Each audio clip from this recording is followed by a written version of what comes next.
Hello, everyone. Thank you so much for coming to our workshop on provincializing Euro-American feminism. It's really wonderful to see so many of you here. My name is Leila Ulrich. I'm a lecturer in law at Queen Mary University of London, and this event is co-hosted by the Center for Law and Society in a Global Context and the Institute for the Humanities and the Social Science here at QMUL. Before I introduce the speakers and the respondents, I just wanted to say a few words about our thinking behind the workshop. The workshop grew out of a conversation between Ratna, Nadera, and myself about Halley et al.'s concept of governance feminism. Governance feminism was coined by feminist scholars at Harvard University to describe how feminists began to walk the halls of power in the 1990s as diplomats, lawyers, and NGO advocates, using law and institutional access to achieve feminist gains. And we wondered what kind of conversations that concept enabled and which ones it perhaps sidelines. It seemed to offer less of a critique of feminist engagement with state power, nor a critical interrogation of feminist collusions with imperialism and colonialism. Rather, the critique seemed to be primarily concerned with the type of feminism that entered the halls of power, which is a merger of liberal and dominance feminism, and often the concern seemed to be with the latter more than with the former. So we worried that this narrowing of the critique may foreclose a much broader geographical, historical, and interdisciplinary exploration of feminist entanglements with colonialism and governance. And of course, it also risks reproducing Euro-America as a site of theory production and feminist political struggle, while relegating the Global South to a site of mere theory application and political imitation. In her new book, A Decolonial Feminism, Françoise Verge uses the term civilizational feminism to describe a feminism which borrows the vocabulary and the objectives of the colonial civilizing mission, sort of modernizing the policy that Frantz Fanon summarized as, let's win over the women and the rest will follow.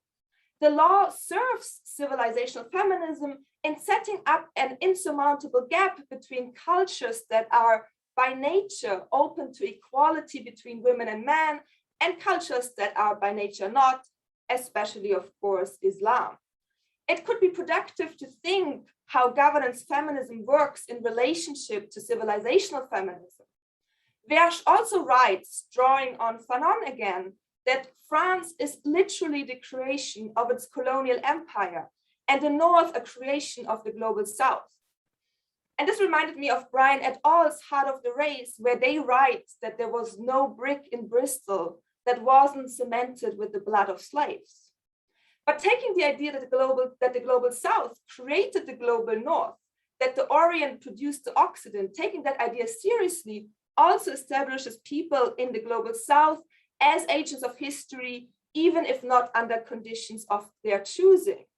This reversal leads away from sites of imperial power as key sites both of knowledge production and of class feminist and anti-colonial struggle.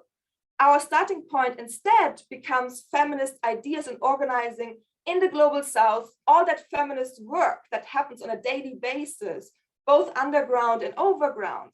And I'm thinking here, for example, of the naked protests by women in Uganda and Nigeria that Sylvia Tamal has documented, which have long roots in African history as a weapon against colonial domination and land grabbing, and that have also spread to other parts of the world, or the feminist strikes in Argentina and Poland, which have inspired women's strikes globally, and that Veronica Gago has so powerfully analyzed. And today, as we move with and perhaps beyond governance feminism, we will also learn much more about knowledge production on democracy and liberation, emerging from feminist perspectives within marginalized communities, such as the Kurdish women's movement or decolonial feminist abolitionists in Ecuador. This workshop has two parts. We will begin with our lead speaker, Vasuki Nezaya, Vasuki is professor of practice at NYU and one of the founding members of the Third World Approaches to International Law, TWAIL. Many of you will be familiar with Vasuki's fabulous work on the history and politics of human rights, humanitarianism, international criminal law, international feminisms, and colonial legal history, including the 2017 co-edited volume, Bandung, Global History and International Law, Critical Pasts and Pending Futures, published by Cambridge University Press. And Vasuki's paper will be followed by a response by Ratna Kapoor, who is professor of international law here at QMUL. Ratna has taught and published extensively on issues of human rights with a particular focus on gender and the rights of sexual and religious minorities, drawing on TWAIL, feminist legal theory, and post-colonial theory. Her most recent book is Gender, Alterity, and Human Rights, Freedom in a Fishbowl, a fascinating book published in 2018, exploring non-liberal approaches to freedom and futurity of human rights. We will then open it up for questions and discussion, and you can either ask your question directly, or if you prefer, you can put it in the chat, but we really want to cultivate debate and discussion. And then we will take a 5-minute break and then move to the second part of the workshop, where we have another exciting panel of feminist activist scholars, starting with Silvana and then Diller and with Nadara responding. And I will give them a proper introduction once we move to the second part. So thank you so much again for being here. And Vasuki, the floor is yours.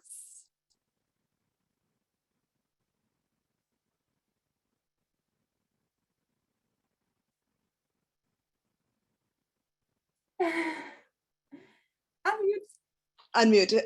Yeah, after 2 years, I mean, I would have made this mistake again. But I was just saying thank you to you, Laila, and to Ratna and Nadira, and the other organizers as well, for setting up this conversation. It's really great to be here, and I'm really looking forward to how the conversation unfolds. I suspect I was asked to present because I sort of draw on governance feminism while being situated and associated with sort of TWAIL feminism. And I guess to my presentation, I just want to perhaps maybe perform that I don't think these are conflicting, that these are in fact potentially synergistic.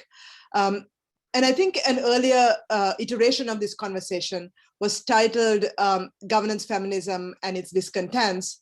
And I think my intervention is about my discontents with certain feminisms that are in governance, although not others, rather than my discontent with the body of work that became identified with governance feminism.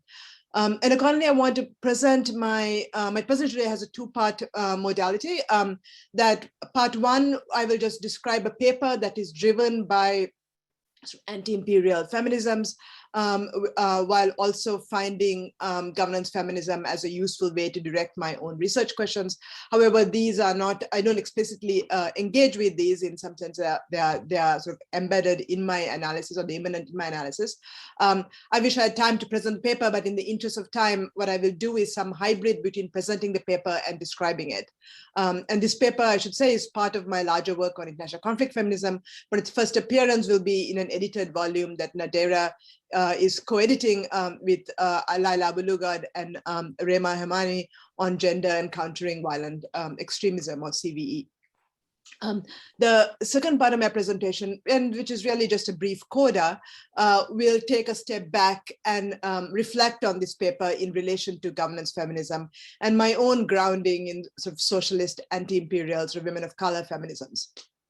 Okay, so with that, let me move on to part one, which is on lawfare CVE. I'm sorry for all the acronyms. So the three that I use most is CVE for countering violent extremism, the ICC for the International Criminal Court, and ICF for international conflict feminism. So the paper I present, as I mentioned, is part of this larger project on ICF. ICF refers to feminist agendas for law and policy in context of conflict that contributed to and gained particular momentum with the passage of Security Council Resolution 1325, which calls for special attention to the interests and vulnerabilities of women and girls in context of conflict, including their participation in process of conflict resolution and peacemaking. In this paper, I'm especially interested in how ICF have argued for a pivot to a women's peace and security approach to counterterrorism as a new arena of security, or what is increasingly referred to as countering violent extremism, in relation to the work in particular of the International Criminal Court, the ICC. I'm especially interested in the Al-Hassan case at the ICC and the charges being brought against him for crimes of religious persecution and gender persecution within a larger framework of countering violent extremism. In other words, this case emerges from many things, but including and importantly, it emerges from ICF advocacy of feminism as a counterterrorism strategy at the intersection of law and war. In early 2018, the ICC issued a warrant for arrest of Mr. Al-Hassan Mahmoud of Timbuktu, Mali. The arrest warrant charges that Al-Hassan was responsible for the persecution of the Timbuktu population on the grounds of religion and the grounds of gender, amongst other actions, undertaken in his role as chief of the Islamic police and member of Ansar Deen, an insurgent paramilitary group in northern Mali. Mr. Al-Hassan surrendered to the ICC in March 2018 and is facing charges of war crimes and crimes against humanity. The case is ongoing and Mr. Hassan remains in The Hague while the case proceeds.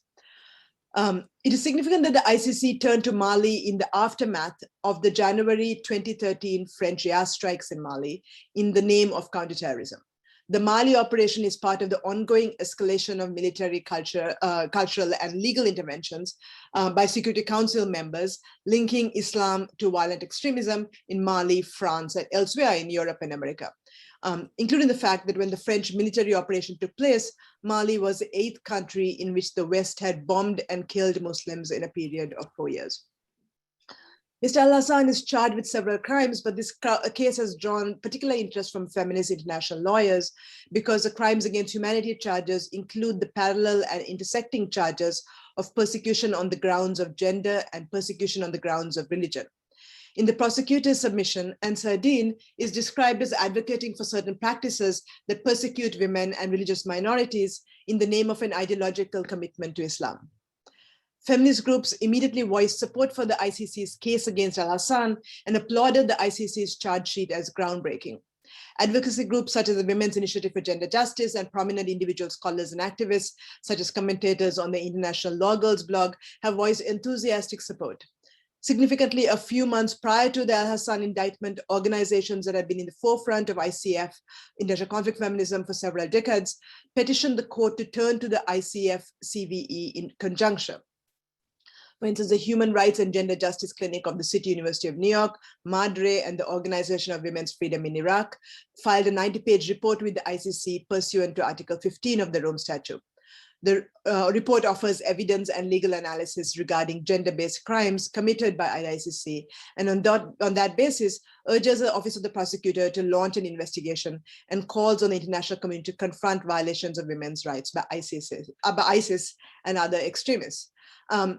This report asserts an agenda at the CVE, ICF, ICC nexus, the countering violent extremism, international conflict feminism, and international criminal court nexus, and offers a model for what the prosecutor's case against Al-Hassan might look like as the case moves to the next stage. The pursuit of gender persecution in relation to religious extremism was highlighted by some commentators as an advance for intersectional feminism. It is striking that gender-based persecution charges have traveled only as companions to contexts where religious-based persecution charges are co-travelers, and thus far only where that religion is Islam. This becomes increasingly important in situating the slippage between Islam and violent extremism in much of the related feminist commentary on persecution charges and the discourse of saving Malian women. The Women, Peace and Security Index on Women's Wellbeing and Empowerment lays out criteria that ranks Mali as among the 10 worst countries in the world for women. The report of this finding is accompanied by a photograph of an older woman smiling and clapping her hands in the wake of French military-assisted Malian troop movements with the caption, "A Malian woman cheers Malian soldiers arriving in a convoy at the military base in Timbuktu, Mali." In other words, international intervention, the caption suggests, is good for women in Mali. The invocation of women beneficiaries, especially Islamic women beneficiaries, is now a familiar part of the package of Western military intervention undertaken in the name of CVE. Okay, so that's a quick introduction to the case and the ICF conversation that serves as its backdrop. I want to now give you more of an introduction to the paper's analysis of feminisms and governance by highlighting 4 themes that it engages with. Theme 1 is how the case came to the ICC through the converging of force fields of CVE, lawfare, and ICF. Theme 2 is feminisms in Islamophobic governance at diverse scales from the domestic to the geopolitical. Theme 3, feminisms embedded in lawfare, liberal legalisms versus all other legal systems. And theme 4, the movement of feminist intersectionality analysis from left to right, from counter-hegemonic interventions to hegemonic interventions. So theme 1, my paper does not deal with Mr. Hassan's guilt or innocence. Rather, my interest in this case inheres in what it tells us about contemporary feminist politics in the international public sphere, including its relationship to hegemonic approaches to counterterrorism and Islamophobia. Thus, much of my paper is devoted to understanding how this case came about, what was the broader dynamics, the ideational structure, the institutions of global governance that formed the backstory to the Al-Hassan case. And I identify 3 converging force fields, as I mentioned, that are part of this backstory: counterterrorism, lawfare, and the role of the ICC, and then international conflict feminism. By describing them as sort of global governance projects, I seek to capture how each of these entails an amalgam of ideologies and institutional arrangements with transnational currency in the current moment. That currency feeds off dominant structures of global governance and makes their driving logics the sort of thinkable default option and renders their legitimacy a matter of common sense for diverse groups, from feminist lawyers to military strategists. These dynamics created the space for the Al-Hassan case and seeds the ground for similar cases in relation to the ISIS or to the Taliban. Another way of saying this is that this case became thinkable through synergies between security panic, Sharia panic, and sex panic. These converging and mutually reinforcing panics have become normalized as part of the infrastructure of global governance. Thus, the prosecution of Al-Hassan on charges of gender and religious persecution is sort of the grain of sand through which we understand sort of the universe of force fields of counterterrorisms, lawfare, and international conflict feminism. I'm interested in how this nexus came about in creating the space for the Al-Hassan case and in seeding the ground for like cases.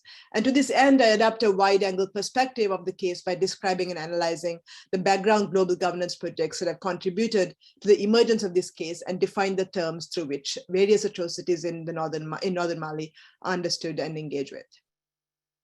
So against the background of that first theme I've described, a second theme that the paper engages with pertains to the continuities and discontinuities between sort of everyday Islamophobia as it reveals itself in domestic politics in the West, say regarding the bail ban or forced marriage and Sharia hysteria, and then geopolitics or the Islamophobia that drives the military offensive of the West in primarily Islamic countries. For instance, I note in the paper that in July 2014, the same month that Operation Serval was completed and a new military campaign, Operation Bakane, was being prepared, the European Court of Human Rights upheld the French ban against face covering, the burqa ban, in the name of women's rights, French culture, and public security. From the French government's perspective, the streets of Paris and the streets of Timbuktu were two intertwined fronts in the war on terror. Similarly, in 2018, even while Al-Hassan was taken into custody and charged with responsibility for forced marriages, the Parliamentary Assembly of the Council of Europe passed a resolution condemning forced marriage, marking that the practice imposed costs on women and girls, and asked member states to take action locally and globally in fighting the practice. The court's condemnation of Ansardine's approach to Islamic law became a way to position itself in the foreground of the fight against violent extremism, and with ICF informing the stakes of that fight, enabled CVE interventions to appeal, as the American Bar Association advocated, to broader questions of right and justice.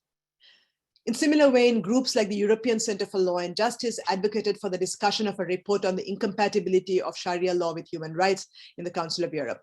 It is significant on the charges against Al-Hassan alleges that he has particular responsibility in implementing Sharia law. The charge sheet narrates a list of crimes he charged and the punishments he meted out, in implicit contrast to liberal legalism invoked by the international criminal law regime that was holding him to account. The ICC's legitimacy as an institution of global governance becomes symbiotic with its ability to be victoriously weaponized in CVE. Thus, the ICC's intervention in Mali shows how the rule of law CVE nexus can be productively employed for better optics, the performance of better justice optics for CVE and better optics for the ICC in a society being bombed. The first decade of the ICC's reign was faulted as a neo-colonial project focused on warlords in Africa, context often depicted as lawless. In the second decade, as the ICC has turned to more and more Muslim majority countries, the other that emerges is not lawlessness, but as contexts that are home to a toxic, illiberal illegality. Furthermore, if gender-based crimes were primarily focused on rape and sexual violence in that first decade, in the second decade, the Al-Hassan case may be flagging a turn to sexism and patriarchy under the charges of gender-based prosecution. The focus on gender and the emergence of feminism as a central plank oils the wheels of both military and legal interventions within the CVE rubric. A third theme that my paper looks at is that one dimension of lawfare today is not just the mobilization of law as an instrument of war, but that law presents itself as a battle between liberal legalism and alternative legal systems. And again, in particular legal systems that are Islamic and rendered a system of criminality rather than legality. I situate lawfare in the shift from the language of counterterrorism to CVE. The term lawfare signals a law-war nexus, while also suggesting that there is some normative legitimacy producing work that we attribute to legal terrains that does work in the battlefield. In this latest phase of international intervention, lawfare is invoked not only in reference to the narrowly instrumental usage of law that legitimizes particular legal military actions, but also in reference to a more broadly ideological claim about the relationship between particular systems of law and CVE or counterinsurgency goals of war more generally. Thus, groups such as American Bar Association's Rule of Law Initiative have advised going beyond the narrowly military strategy to focus on rule of law projects as part of CVE. These interventions represent a stand of liberal internationalism that Michael Ignatieff has described as empire-light, determinedly imperial and interventionist, but with rule of law programs and nation-building initiatives as their first calling card. These developments have generated a new industry of cultural, legal, and policy expertise regarding indicators of extremism and strategies for de-radicalizing that are a focus on a theory of Islamicization. Gender-related indicators are especially significant. For instance, in a European Parliamentary Manual on Counterterrorism, wherein the niqab gets listed as an indicator of radicalization. When women evince a new interest in politics, that is another. Disengaging from contact with the opposite sex is yet another. As these few examples indicate, the theory of Islamicization has embedded within it particular notions of normative gender identity and behavior that it mobilizes as its reference point. In Afghanistan and elsewhere, alternative legal systems, even when used by the local community to resolve disputes, are declared criminal rather than legal, and those terrains described as lawless and needing interventions, like that of the NATO's Rule of Law Field Support Mission, which makes clear that the rule of law can only be the legal regime endorsed and set up by NATO. The framing of such regions as devoid of law reactivates the colonial legal concept of terra nullius that allowed outsiders to take indigenous land that was declared to be a bare, on-people land, a lawless land without political society. NATO's Rule of Law Mission declares all competing legal authority criminal so that it alone can introduce a law and political society that met Western approval, right? So the recent discussion, for instance, the pages of the New York Times of the U.S. military as if it was a women's rights education institution is sort of a case in point, right? Al-Hassan's role as an upholder and enforcer of Islamic law is central to the prosecutor's case against him. In making a case for Al-Hassan's guilt under international criminal law, the prosecutor foregrounds his role within the system of law introduced by Ansar Deen and Hakim to in effect argue that the Islamic law system that they oversee is not a system of law, but a system of criminality. These are described as agencies of control and repressive law enforcement, with Al-Hassan's brand of enforcement that of a police chief and of a zealous key de facto commissioner, subjecting the men and women of Timbuktu to their power, invoking and above all imposing their religious vision with considerable brutality and abuses, constitute crimes against humanity and war crimes under the Rome Statute. Here, the description of military moves melds into the description of Islamic law, with Islamic law zoned into the realm of abusive criminality and of law enforcement in such a society as indicated of a society bereft of law. In making a case to the trial chamber for the confirmation of charges, Prosecutor Ben Sauda made a call for the ICC intervention for non-Islamic law to guarantee that the principle of legality will be upheld. As it is noted, this is of course in a historical moment where Sharia panic stalks the halls of the Council of Europe and the American state legislations. And Islamic law is often presented as inimical to women's rights. Against this background, the Al-Hassan case plays a particularly significant role in burnishing the court's feminist credentials while underscoring its value to dominant CVE agendas. The case information sheet released by the ICC highlights what it described as Al-Hassan's role in the work of the Islamic courts in Timbuktu. And the purported criminality and lawlessness of the Islamic court rendered women particularly vulnerable and renders these two charges of persecution intertwined, religious persecution and gender-based persecution. This religious gender intersection shapes the way particular crimes are constructed, and the gendered political subjectivity gets shaped in the prosecutor's approach. For instance, in the Al-Hassan case, forced marriage is one of the charges advanced against him as a crime committed in his role as a member of Ansar Deen and as a chief of police enforcing Islamic law. In bringing the forced marriage charges to the fore with only female victims, the court creates a notion of gendered persecution where women are always already victims and men are always already perpetrators.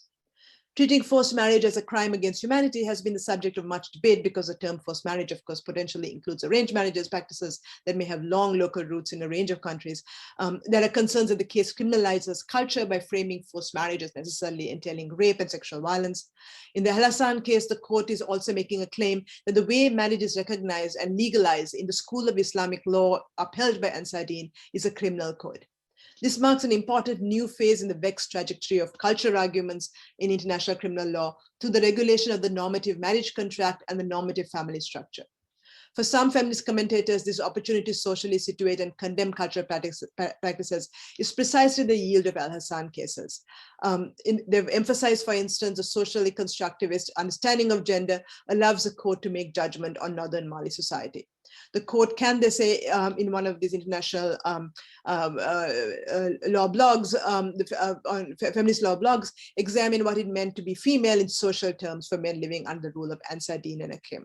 Thus, the Al-Hassan cases defining and adjudicating of categories such as gender and gendered persecution in relation to forced marriage will mean that the ICC process becomes imbricated in the creation of new meanings, new knowledges, and legal practices regarding institutions of sex, gender, and marriage within process of global governance as they present in Mali.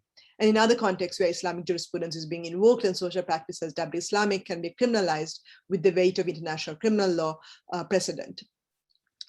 The forced marriage case draws attention to the extraordinary reach of the ICC's intervention in extending lawfare regarding the public sphere at the intersection of CVE, ICC, and ICF to lawfare regarding the private sphere. As the court exerts its authority in navigating the distinction between law and crime, between legitimate traditions and illegitimate ones, what gets defined is not just gender, but also Islam. There's a slippage with ideas, practices, policies, and rules, gender, sexuality, and family law outside of a Western register, and the notion that we are in the terrain of violent extremism, i.e. one might say there's a slippage here between Islam and violent extremism itself. So finally, a fourth theme of the paper is about how the term intersectionality has been appropriated and flipped as part of a technology of governance. In the history of critical race theory, intersectionality was an important vantage point for vulnerable groups to hold powerful actors accountable. Accordingly, the vantage point was a bottom-up heterodox feminist perspective aimed at better illuminating the nature of oppression. Yet here it is invoked in defense of an ICC prosecutorial policy allied with NATO's counter-terrorism operations. Within the international conflict feminism framework, supporters of the ICC's charges celebrate the simultaneous pursuit of religious and gender persecution charges as a new dawn for intersectional analysis in the domain of international criminal law. Feminists have lauded the fact that the Al-Hassan case speaks of religion and gender coupled together, arguing that this formulation puts a court in a strong position to find that persecution on intersecting grounds is possible as a matter of law. Thus, as ICF reaches forward, an intertwined focus on Islam appears a likely set of next steps for the court's work on gender and religion-based persecution charges. This is a striking turn for intersectionality analysis. As I said, in the history of critical race theory, this was an important vantage point for vulnerable groups to hold powerful actors accountable. Accordingly, the vantage was very much a bottom-up feminist perspective aimed at better illuminating the nature of oppression. However, with intersectionality employed by NATO's CVE campaign, allied ICC for a prosecutorial vantage point, it raises questions about what gets illuminated and what gets obscured from this top-down perspective. I realize I'm up on my time. Can I have 2 more minutes? Yeah, okay, sorry. So I'm bracketing off my conclusion. I can come back to some of those things later on. Let me just shift quickly to part two, which is in some sense, I think what I want to do with presenting the paper is sort of perform the argument that I'm now going to sort of narrate in some sense, right? So that I instead of describing it, I thought it'd be more effective to actually present the ways in which governance feminism and what I think of as sort of a socialist, anti-imperialist, women of color feminism sort of engage and build on each other in different kinds of ways. Because my own intellectual and political formation within feminism is deeply indebted to traditions of socialist, anti-racist, anti-imperial feminism, and this remains my anchor for much of my work, including in how I encountered and learned from different kinds of analytical interventions throughout the years, and this includes governance feminism. My own work over the last 2 decades has focused extensively on ICF, and ICF includes a complex of policies that we discuss that take at their starting point the notion that women are victimized by conflict and excluded or marginalized in peace and security decision-making and post-conflict recovery. And against this background, ICF seeks remedies for that victimization and law and policy interventions directed at inclusion and empowerment of women in conflict and post-conflict contexts. And therefore, ICF has been especially focused on international law and international institutions in this work. What I found useful in governance feminism and how governance feminism plays in the socialist, women of color, anti-imperial feminist landscape in which I situated myself is because ICF has become the normative common sense in how international institutions engage with questions of gender, law, and policy in conflict and post-conflict environments. Moreover, it has done this in ways that have displaced and marginalized alternative feminist knowledges and alternative feminist movements in those environments. And arguably it has done so in ways that have defeated or at least weakened socialist, anti-racist, and anti-imperial feminist agendas. ICF agendas have a presence in multilateral bodies such as the United Nations Security Council and the European Union, in the prosecutorial and investigative policies of international courts and tribunals, in the national action plans of agencies such as the US State Department and the Foreign Commonwealth Office of the UK, in the funding lines of donor agencies such as the Swedish International Development Agency and the Norwegian Agency for Development Cooperation, in the activist campaigns of international non-governmental organizations such as Human Rights Watch and Amnesty International. So against this context, what is governance feminism?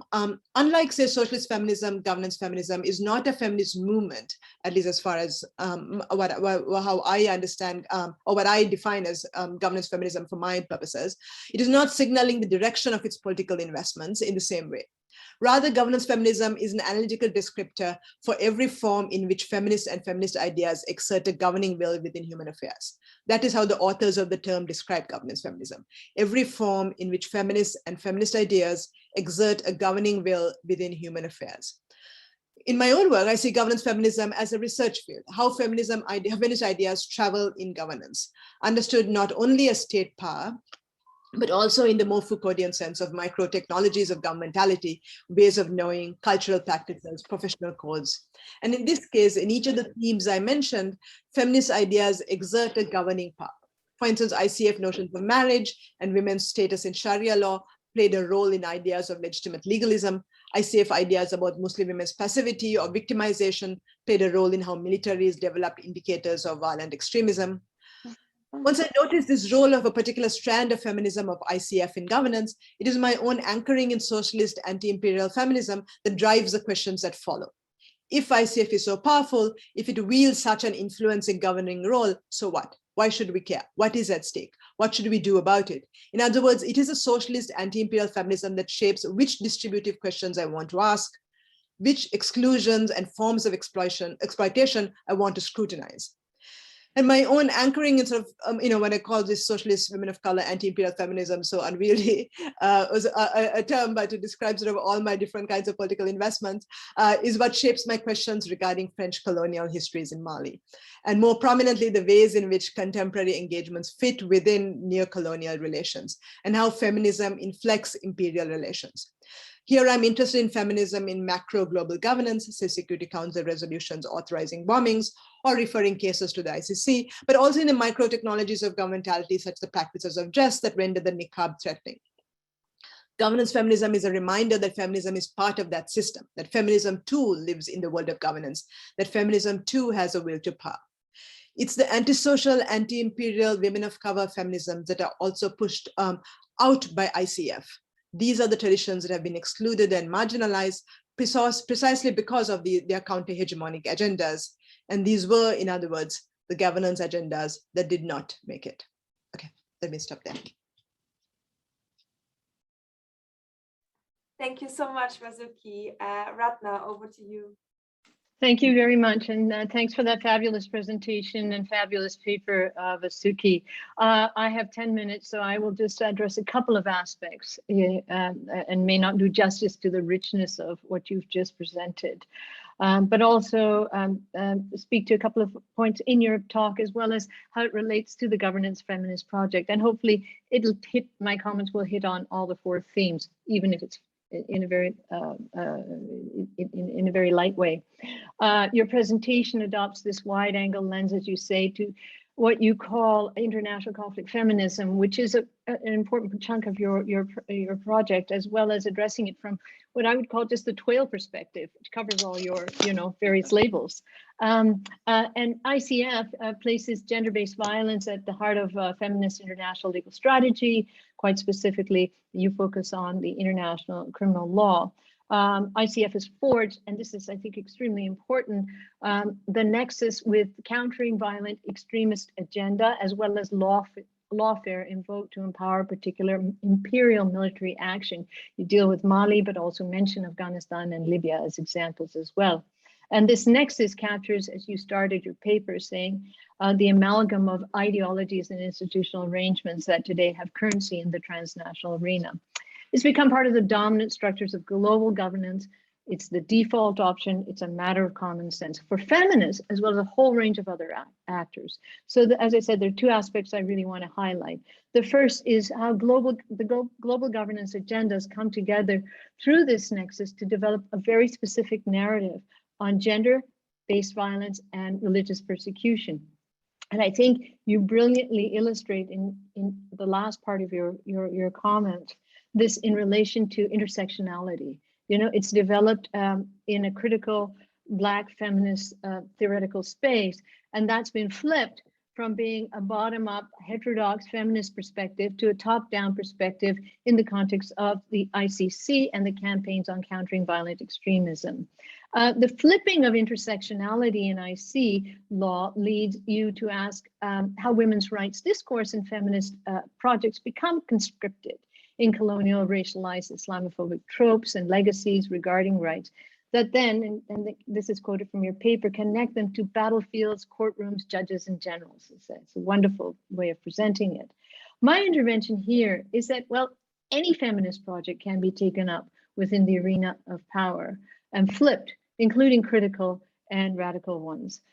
Political, post-colonial and anti-Blackness scholarship, for example, amply demonstrate how racial supremacy and gender binaries and stereotypes are actually constitutive of rights and empowerment projects. And this is where the GF project comes in. GF emerges, as you mentioned in the beginning, Layla, specifically from the ongoing debates between Catherine McKinnon and Janet Halley, representing different schools of feminism in the US Academy, dominant or structurally biased feminism, and its socialist leftist postmodern feminist opposition. The GF project describes how feminist advocacy based on DF, dominant feminism, has informed the international arena, especially on issues of violence against women, trafficking, sexual violence, and gender peace and security, as you've elaborated. And these interventions have produced this network, this sprawling network of both laws, expertise, institutional responses that suggest that feminists, as Halley has put it, are now walking the halls of power. And of course, she and other governance feminists are concerned with the distributional consequences of this form of intervention and address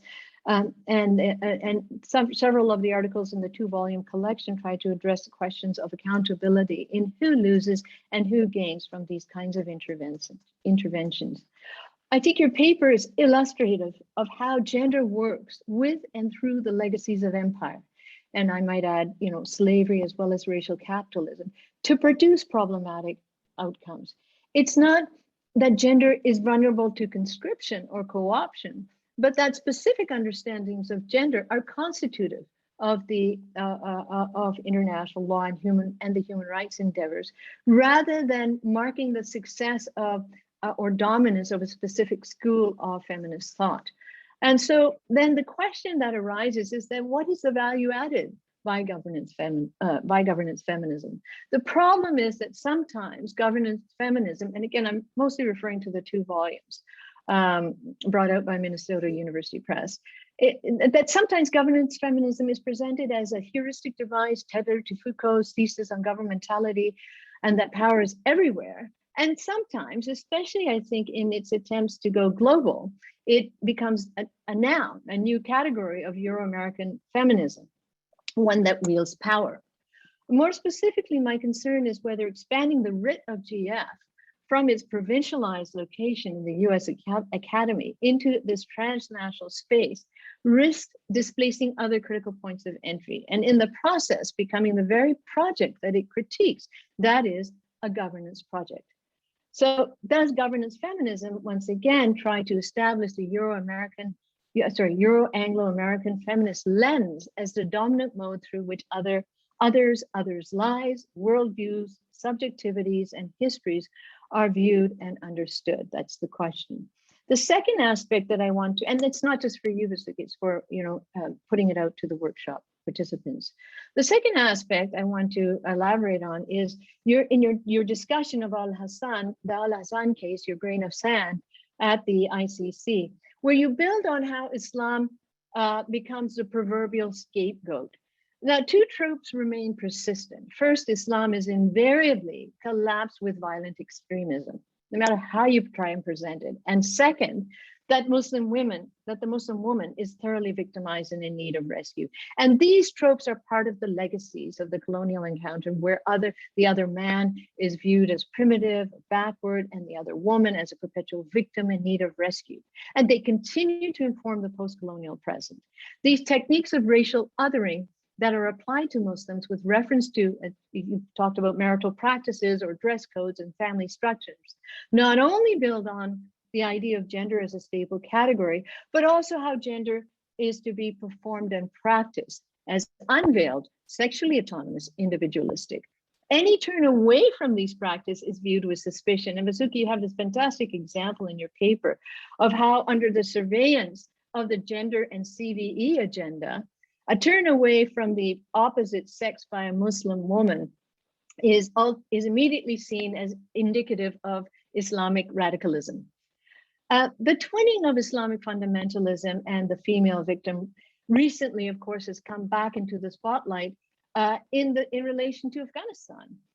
In 2001, these tropes structured the responses to the 9/11 event, which included, waving American flags by feminists, amongst others, across the political spectrum at home, as well as the military interventions in Afghanistan that were supported by liberal democratic countries, progressives, feminists, Hollywood celebrities, and the media alike.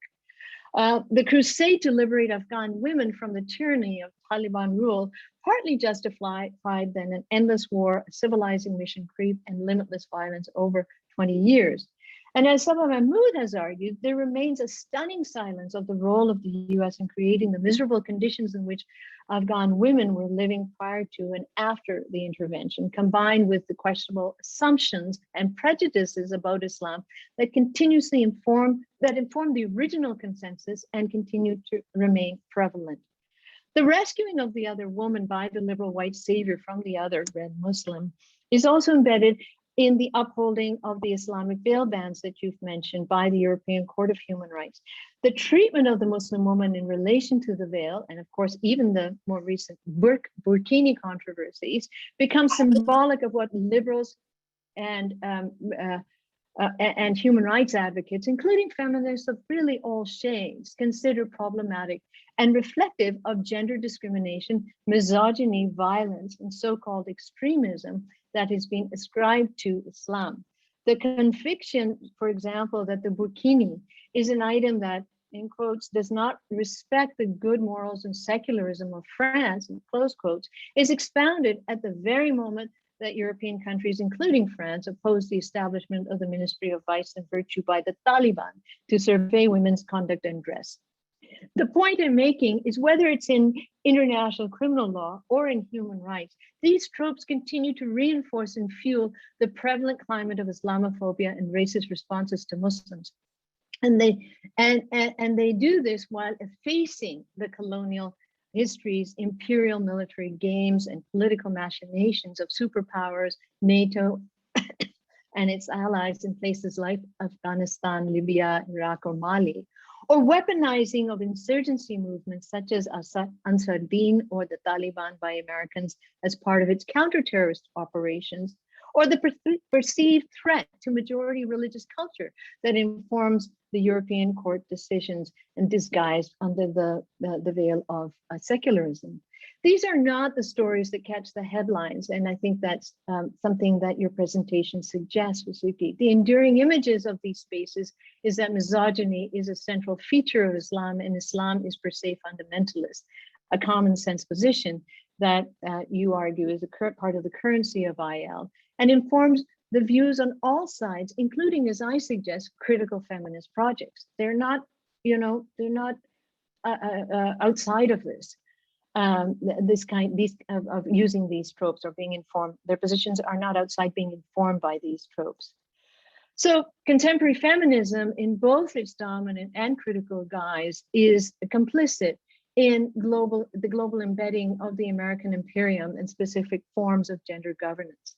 The work of many scholars, Jasbir Puar in the present as well as Fanon in the past, come to mind here. They remain confined within what I've described as the liberal fishbowl, where other histories, life worlds, subjectivities remain marginal, irrelevant, or as Vasuki, your paper demonstrates, threatening. What I think is important is to move outside either the waves narrative of feminism that's tethered to a Euro-American feminist history, as well as beyond the provincialized framings and logics of governance feminism. Today's workshop, I think, is a gesture towards facilitating and consciously creating space for critical feminisms that emerge from elsewhere, other histories, knowledge regimes. And these other modalities of feminism do not view Anglo-American feminism or Euro-Anglo-American feminism, including in its critical guise, as the solution to gender injustices transnationally, but in fact, experience it as part of the problem. I'll stop there. Great, thank you so much, Ratna. I think Vasuki missed part of your presentation. You got kicked out of Zoom. I'm so sorry. I hope that wasn't me. Would you like to respond to Ratna, or should we just open it up and then, should we open it up? We can open it up, sure. Okay, great. Who would like to pose a question? Ideally, if you would like to pose it directly, that would be amazing.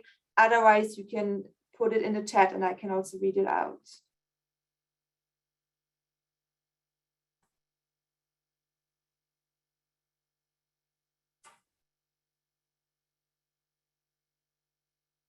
And you may have a question for Ratna or for Vasuki.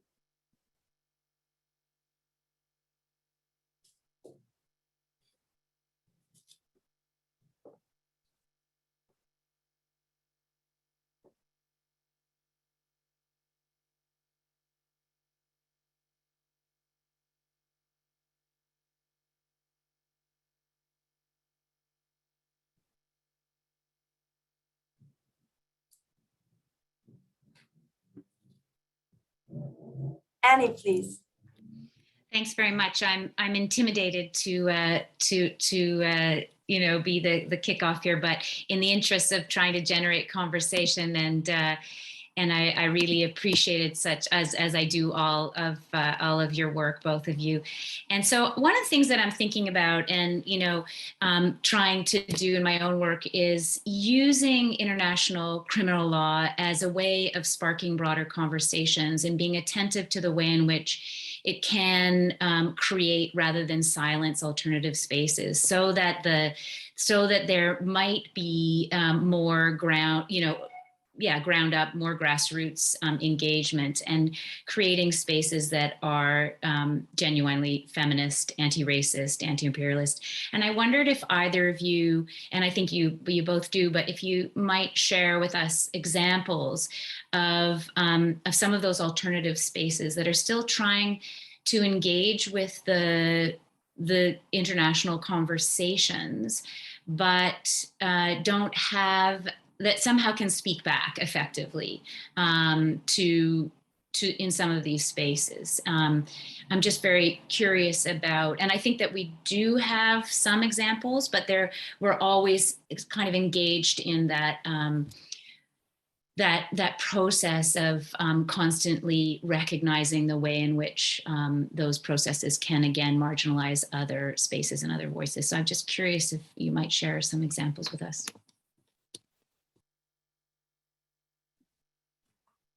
Now your turn. You want to go first, Vazuki? Passing the baton to Ratna. Ah, okay. Vazuki, this is your show. Come on. Okay, I'll just do a 2-second intervention here. I can't speak really so much to international criminal law, right? Because the very fact is that criminal law and the gender and racial stereotypes that inform it are just, it's very difficult to escape from them and to have the conversation. So I always make this argument that we continue to engage with them because they're arenas of power, not because they can bring about change or be liberating and emancipating. So that's not where we're going to have our productive conversations. That's where we can maybe push back. And I think that's really important. I can speak more to maybe something like gender equality and, you know, the veil, where I see in France women, Muslim women who are French citizens pushing back and say, we're not asking for recognition. We're asking for you to understand that, you know, the history of colonialism is part of the history of France, and Islam is as much France as France is Islam. And I think those arguments really need to be foregrounded and centered much more strongly. These voices need to be centered much more strongly. And then getting into alternative liberatory ways of thinking. In my own work, I've talked about non-liberal ways of bringing to the foregrounding non-liberal ways of thinking of subjectivities that are not illiberal, right? And so I'll stop there without hear what Vazuki has.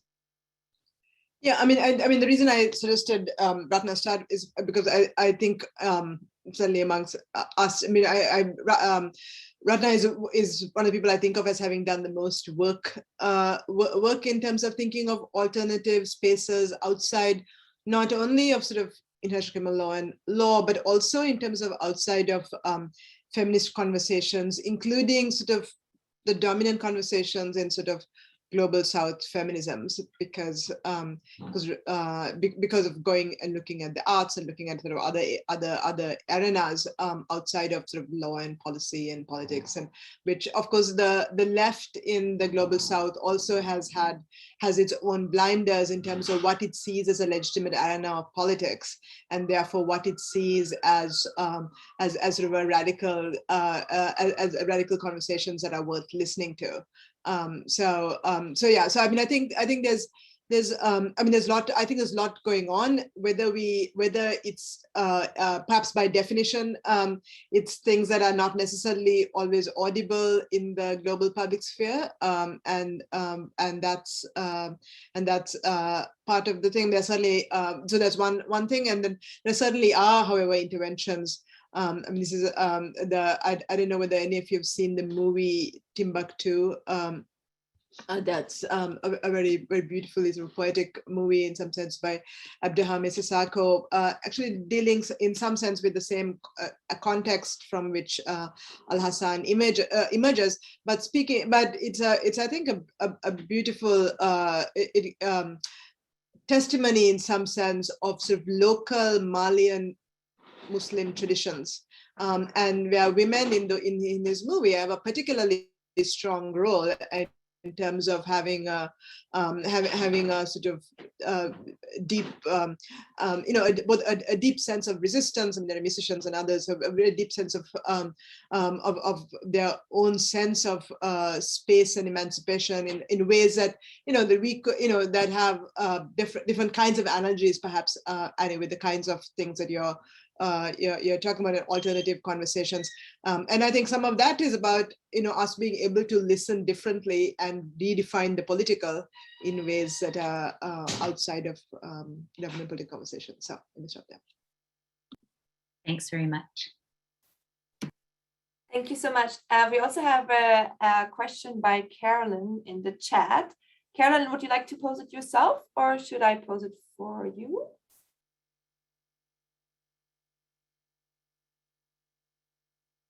Okay, so this is a question for Ratna.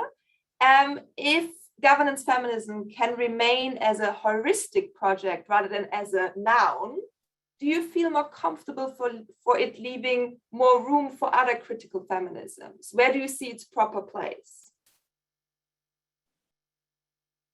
I haven't applied my mind to that because I just keep seeing governance feminism, quite honestly, as another export. And it doesn't necessarily engage with alternative frameworks or feminism from elsewhere. Also, I think the problem remains of it attributing governance to a particular school of feminist thinking, rather than thinking about gender as being, falling through on its idea of power everywhere. And that means then all kinds of feminist projects are implicated in power everywhere. And so I think that it's a project that I find at times a little confusing. There's also there are some really great articles. I have to say this after. I mean, I'm trying to critically engage with governance feminism. I'm not dismissing it, and especially in volume 2, there's some fantastic articles, but there are also some troubling articles there, where I see, for example, in the context of post-colonial feminism, post-colonialism often being used as a temporal marker, at least in a couple of pieces, whereas in other pieces on post-colonial feminism, they're terrific layered job of linking gender to its colonial histories and colonial past. But again, I think that governance feminism may offer some critique in its more heuristic guise, but I'm not sure that it adds anything that other feminisms haven't already done, whether it's twill, feminism, anti-Blackness scholarship, or a carceral feminism.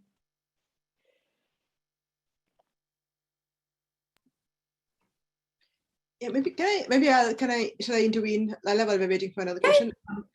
So I think I do find, I think one of the things I find valuable, I do think of feminism as a heuristic, as a sort of analytical, as analytics of particular kinds of things that reminds us about how feminisms live in governance. And of course, this is not something that's unique to governance feminism. There's been a long tradition of people who have done that and have taken on dominant feminist narratives and dominant feminist agendas on that, from, Sojourner Truth and Emma Goldman taking on the suffragist onwards. There's been a whole range of ways in which whatever is the dominant feminism has been unpacked by sort of critical voices, looking at what kinds of governance projects are embedded within those feminist agendas and what those feminisms have normalized. So on the one hand, I do see governance feminism as well as having, whether or not people who invoke it foreground those traditions. I think it can also be seen as being part of a family of feminist interventions that reminds us to self-scrutinize. And it's also, I think, a valuable reminder for me as about the ways in which our own governance ambitions, in some sense. So, like when I was working on Bandung, or when I think about sort of internationalisms, there are certain governance agendas. So it's not only from the outside that I would have been really invested in the new international economic order having traction. Right, that's a governance agenda. That's not something that's so there's a way in which I can think of feminism that's also embedded in that.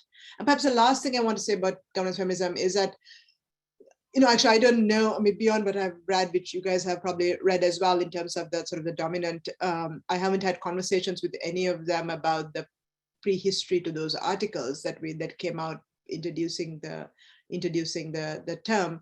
But I do think of, so Trail also in some ways had, presented in the world as Trail from Harvard Law School, right?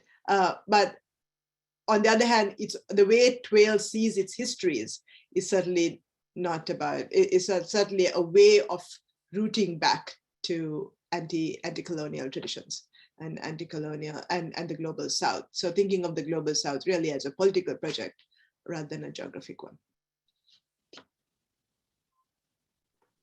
Thank you so much, Vazuki. And that's an important reminder that Trail also came from that sort of space of the American elite university. Jamika, you had a question. Yes, thank you so much for provoking presentation so far. And just, I think coming off the back of the last round of questions, a slightly more abstract question, but I think related to the idea of what provincializing Euro-Anglo-American feminism might entail, is on the co-optation of kind of feminist and particularly critical feminist vocabulary that has this depoliticizing effect. And I think that has the tendency of diluting or potentially kind of shifting attention away from more critical and grounded projects.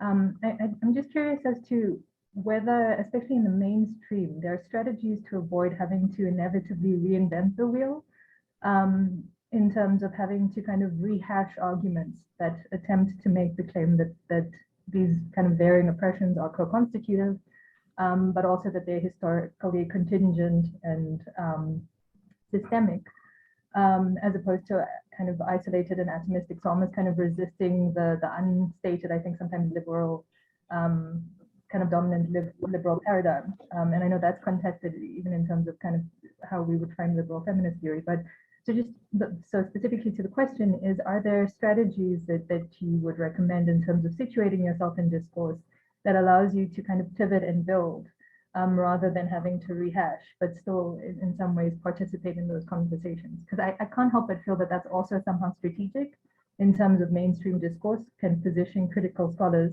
particularly from the global South, but also just generally from the diaspora, as constantly having to be reactive and kind of making claims as if it's the first time that they're being made, and then concentrate on that instead of actually developing the discourse or the intervention. So thank you. Thank you so much. Ratna Vazuki. Vazuki is unmuted. So maybe you want to go first. Yeah, I mean, I don't know if this is fully responsive. I think part of the strategy is to amplify amplify other voices, right? So there certainly is a way in which, and certainly I do feel that my own work is sort of guilty of this, of often engaging in conversations in which I'm sort of embedded with all the, in the context where without sort of going outside of academia, without going outside of the dominant conversations that are in sort of the English vernacular. There's a whole range of different ways in which. I think some more proactive engagement with other kinds of conversations is sort of one mode of pivoting, is just being it's just amplifying other conversations and making those more audible. But let me stop. I think Ratna actually is the person who I think of as being the one who's the most the one who's done the most in this in this way. So and what I learned from most. I should have said that about you first. The fact is that it is always very difficult. You always do feel that it becomes exhausting to put those arguments that may be familiar to you already out there. And that often has to do a lot with your audience and where you might be publishing or you might be speaking, right? So your starting point, say if I publish in India or if I publish in a journal in the Global South, my starting point might be very different because people are already familiar, hopefully the critical groups are already familiar with their colonial histories as well as their the histories of the slave trade and these various, and how law was could be exclusionary rather than just as transformative and liberatory. So there's already an understanding of that that's present. So that's why it matters where you might be writing, that will determine what your starting point may be. It's not in, I don't think this would be a satisfactory answer for you perhaps, but it is part of, it's part of the academic world in which we live.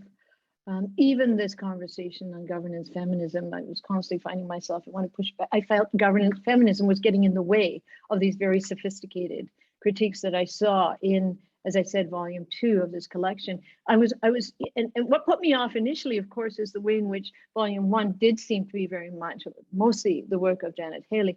And then volume 2 called Notes in the Field, which is deeply problematic, right? It just such UN speak for the Global South and out there. And yet the richness of the contributions could stand on their own as a critical volume on critical feminism. And a lot of the scholars did not use governance feminism as the central technique for doing their analysis. I kind of felt it was just like slipped in while they're doing their sophisticated critiques using these other critical tools and techniques. I may have digressed from the question a little. Great, thank you so much. If there are no further questions at this point, perhaps it would be good to transition. So now that we have decentered and provincialized governance feminism a bit, we will actually now turn towards alternative feminist projects and voices in the second part of the workshop. And we will have 3 wonderful women who will do that for us, Dila, Silvana, and Nadara. I'm just thinking, is it okay, should we do a little break in between? Just let's say we come back at 13 past, is that okay? Just for a little break, and then we'll reconvene. Please don't leave. The second part is going to be amazing, I promise.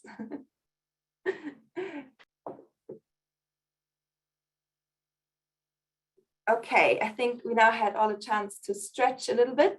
I think, is Silvana back as well?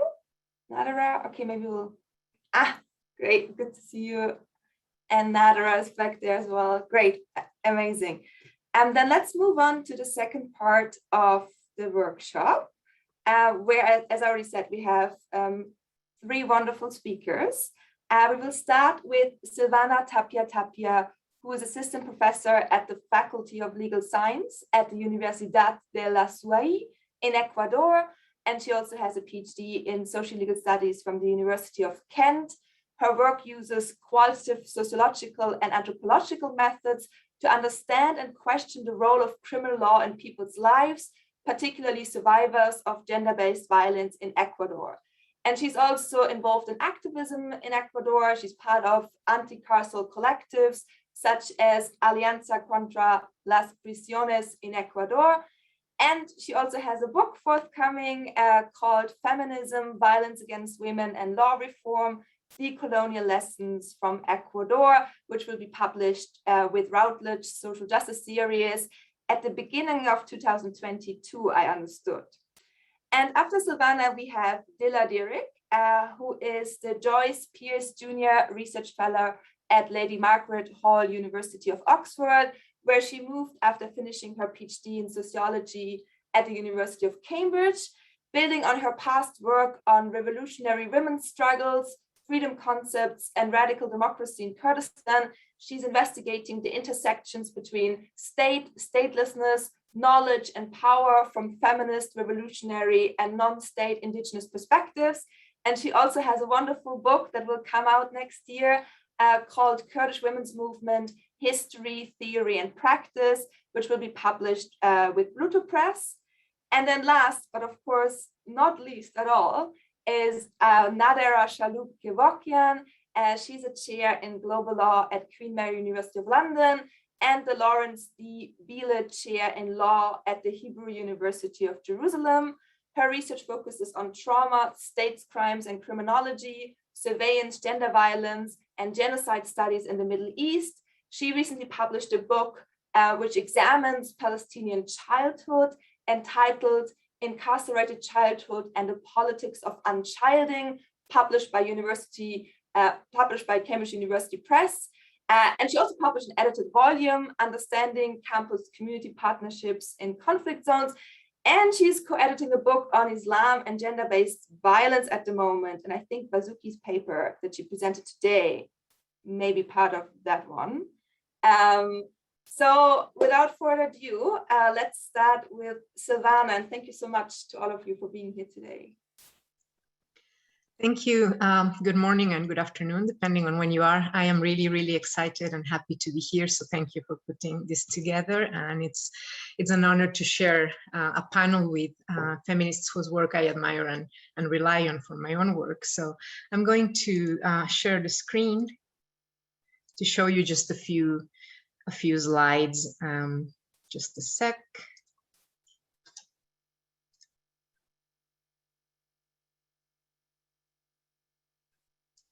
Okay, so as Leila said, this is a presentation on an upcoming book that will be out next year. And what I tried to do with this book is present a pathway toward what could be a decolonial feminist critique of penality, understood as being totality of the penal apparatus. To start this, I want to propose a few questions to you all. We are probably, many of us are familiar with the critiques of feminist uses of the penal apparatus and criminal law to denounce and address violence against women. And there's been a term that's been coined carceral feminism to describe this. And there are a lot of discussions about how may we as feminists propose a better way to address gender-based violence. However, I want to ask, what are the most common answers that we see to these questions in Euro-American feminism? And also, what gets lost in translation when we use these terms such as governance feminism and carceral feminism? And then what happens if we decenter the US experience and the global North in general, and we look at other history, so to speak? Are these terms still applicable, useful?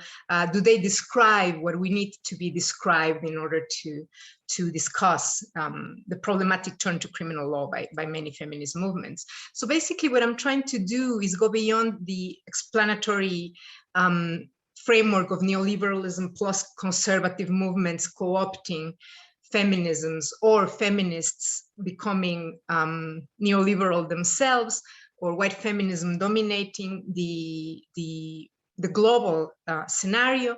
And I want to complicate these discussions around what makes feminists complicit in expanding penality. And I believe that in order to do that, Ecuador is a very interesting case study, because Ecuador was considered part of the Latin American pink tide, that is, Latin American countries that took on a left-leaning way of governing.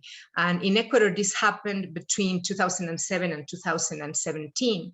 So I think that because there was actual economic redistribution in Ecuador, and because poverty was reduced, right? We have yet the penal apparatus didn't contract. There was penal expansion and carceral population, as in other pink tide Latin American countries, expanded. So we have to question the association between neoliberalism and penal expansion, and take into account that in Ecuador, some feminists were part of this citizens' revolution. It was called the movement that came to power and implemented a more left-leaning program. Many of them were all of them were self-identified as both feminists and leftists, and also some of them as decolonial feminists. So what happened there, right? And I want us to think about what the historical role of penality has been. What happened before neoliberalism, because the use of penality, of criminal punishment to manage populations doesn't come with neoliberalism, right? So my book does have this historical inquiry that I will talk about just in a bit. But first, I also want to say something as a parenthesis. Even though during the time of the Citizens' Revolution in Ecuador, there was a new criminal code in which forms of violence against women were criminalized, there is no way to connect these new offenses with an expansion of carceral population, because attrition rates in criminal trials for violence against women are very, very high. I have done empirical research in specialized courts for violence against women, and only about 10 to 11% of complaints make it to the sentencing stage and result in convictions. So it's really, really something that is most of the time dropped and does not result in conviction. So this is just something to think about. We're not talking about actual carceral expansion as a result of feminist law reform, right?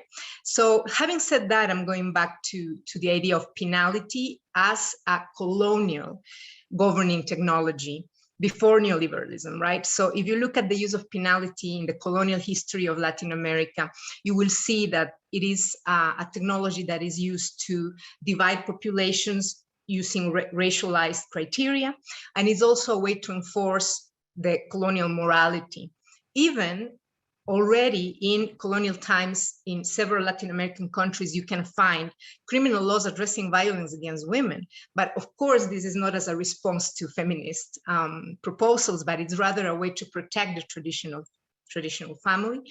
And domestic violence is addressed as a problem that happens, that is a threat for the traditional family in a very racialized way. For instance, in Ecuador, there was a penalization of chronic alcoholism, and it was seen as a racial poison back then, the science that was used back then saw alcohol as a racial poison that could contaminate the race and make people aggressive and be a threat for families.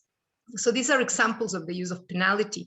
And a little bit later on, with the early republics, we see penalty also being used in family violence context, trying to, create this sort of non-violent patriarchy, not really challenging patriarchal authority, but rather moderating violence in families. So in order to preserve the family. Later on, this converges with human rights narratives that consider violence against women, including domestic violence, a violation of human rights. But this human rights version does not really challenge the idea that we have to punish violent men in order to protect the traditional heteronormative family, right? So we have to think also that there is a tradition of scholarship now using the term coercive human rights to refer to how transnational human rights instruments justify or compel states to criminalize and criminally prosecute violations of human rights, focusing on creating new criminal laws, right? And this type of framework was adopted in Ecuador when the new constitution of the Citizens' Revolution came in force. Human rights were never challenged, and the idea that the state has to criminally prosecute human rights violations was never challenged, even though Andean cosmovision and Andean philosophy terms were introduced into the constitution.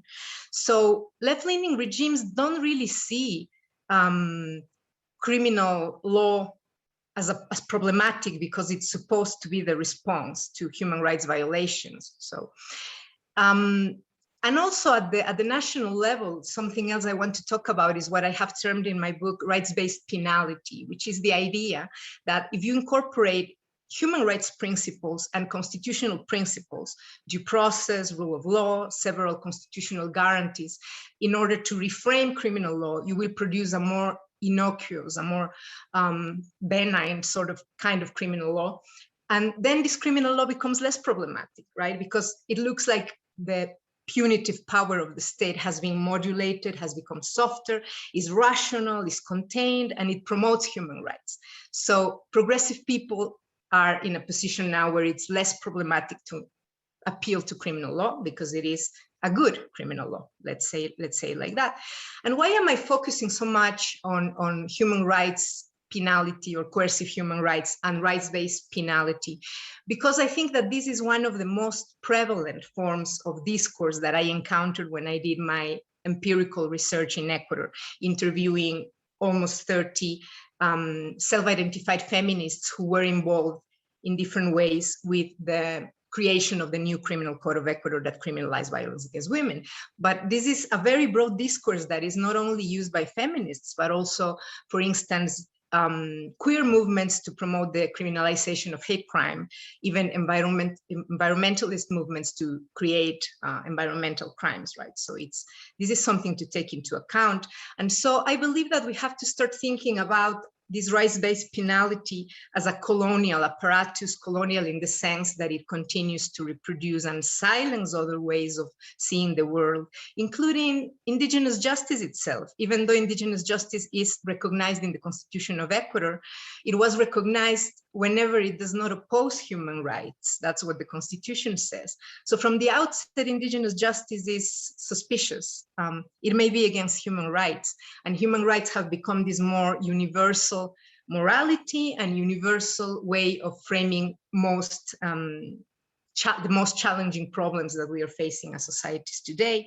And this is why, even in the context of this left-leaning government with left-leaning feminists, penal expansion thrived, including in the field of violence against women. And hearing people talk about what happened, I very seldom heard anyone say, I want these people to be punished. People were saying, we are defending human rights. So I think that this rights-based penalty I've been talking about should be questioned, because human rights are always afforded the presumption of benignity, yet what this has brought in practice on the ground is a limited state response to violence against women that is fixated on the criminal trial, not on doing economic redistribution, providing financial aid for women who need to overcome violence, or even creating a network of shelters publicly funded to facilitate the overcoming of violence. Rather, what the state is offering is the possibility of presenting a complaint before a specialized criminal court. So whether it is in the form of reactionary criminalization and the tough on crime discourse, or this more progressive human rights advocacy, liberal legality is still dominating the public debate about violence against women. And of course, this is something that has been addressed by Radna Kapoor in her latest book, which she calls the liberal fishbowl. This is something that I really agree with, because this is a universalized framework that is really precluding other forms of engagement with the idea of justice and what should be done to address violence against women. And then what I want to talk about, and maybe pause here a little bit more, is what's the limit of terms like governance feminism and carceral feminism to discuss these problems that I have just mentioned, how there is a progressive penalty now, how everybody is, if there is something in common between left-leaning feminists and right-wing conservatives is human rights, I have come to see. So are, in this scenario, governance feminism and carceral feminism still useful terms? I think that governance feminism may be hiding the reality of unequal power relations in governance. In Ecuador and Latin America, the impact of feminism is very slight and impermanent. Every time there is a feminist proposal of law reform, which is the field I study, non-feminist actors reshape it, make it compliant with the local criminal law system and with international human rights, which may enhance the punitive dimension of the feminist proposal. So I think that there is room to nuance and broaden the meaning of what we are calling governance and carceral feminism, and how these categories are maybe not really of benefit to certain forms of social justice struggles in different contexts, like in Latin America. So I think that our self-critique should not, as feminists, should not lose sight of certain targets of our scrutiny that need to be addressed, such as, for me, the problematic human rights penalty or the coercive human rights. As it has already been said in the first part of this workshop, the terms carceral and governance feminism are still created or come from a global north context. And I myself, from a perspective of a Latin American and Ecuadorian feminist, can't really identify how feminist ideas are really exerting this governing will, considering, for instance, the example that I'm bringing here.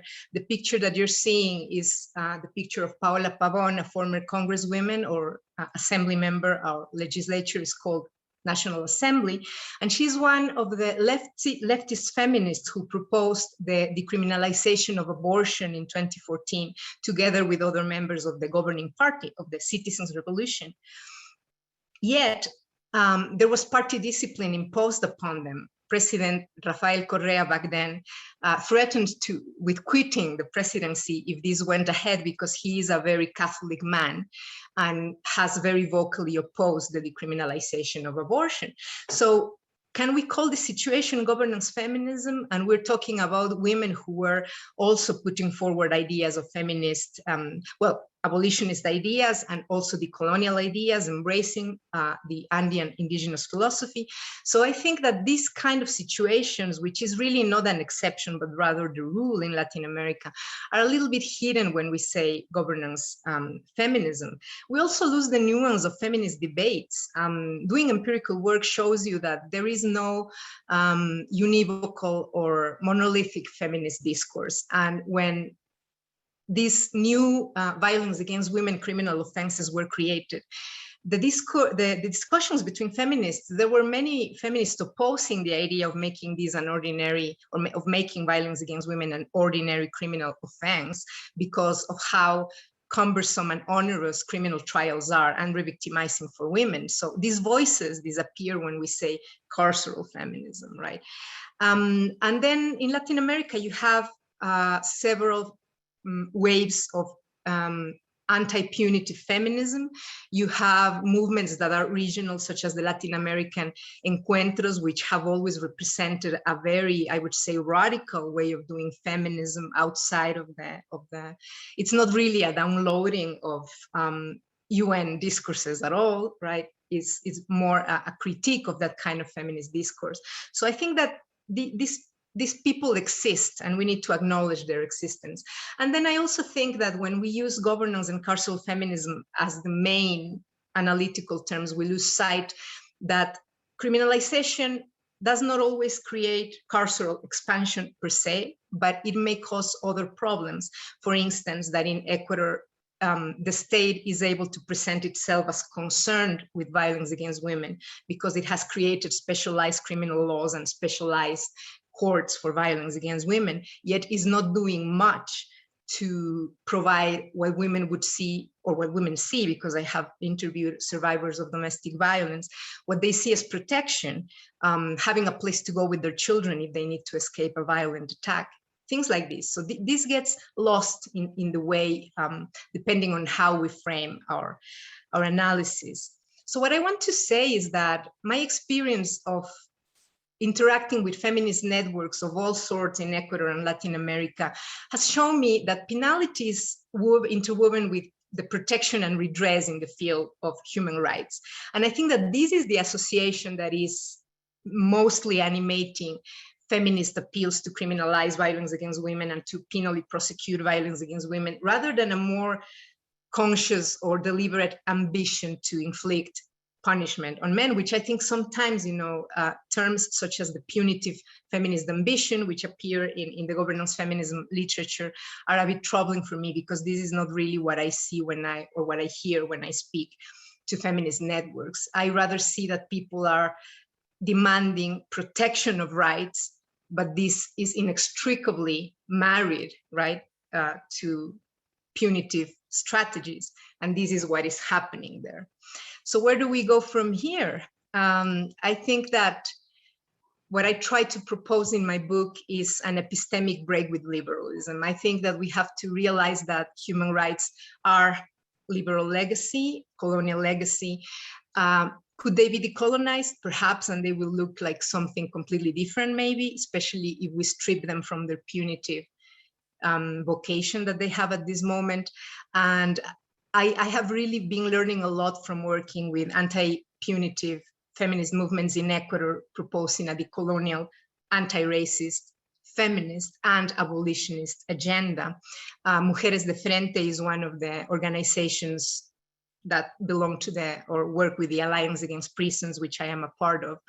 And the work with former women interns who have been convicted and incarcerated is really key in listening to other ways of doing justice. So I think that we should unlearn this rights-based penalty. Be very conscious that when we talk human rights, whether or not we explicitly say it, we are invoking the penal apparatus. And I think that we have to question that, right, in order to reimagine emancipation and the protection of women from sexist violence. I think that we should pay more attention, obviously, to the work that is produced in the Global South, not just as data, as it has been said, but as theory.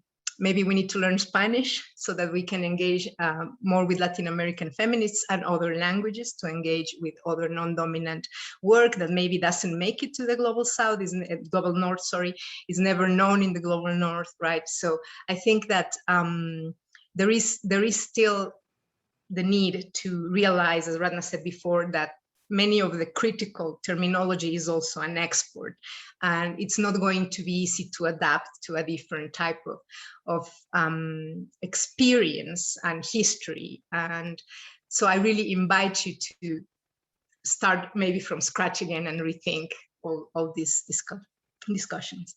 Thank you very much. Thank you so much, Silvana. That was amazing. Next is Diller. Diller, you have the floor, please. Thank you so much, Leila, and thanks to everybody. I'm really enjoying this conversation. Thanks so much for bringing us all together. My paper is titled Autonomy Against Patriarchy, Feminism Against the State. And as I mentioned, I'm feeling very honored to be in this company, but I should say that I'm a political sociologist. I don't have a background in law, so I'm going to take a slightly different angle. So in recent years, we have seen that there's a global rise in local and transnational women's struggles that demand system change in a world that normalizes sexism, rape culture, and femicide.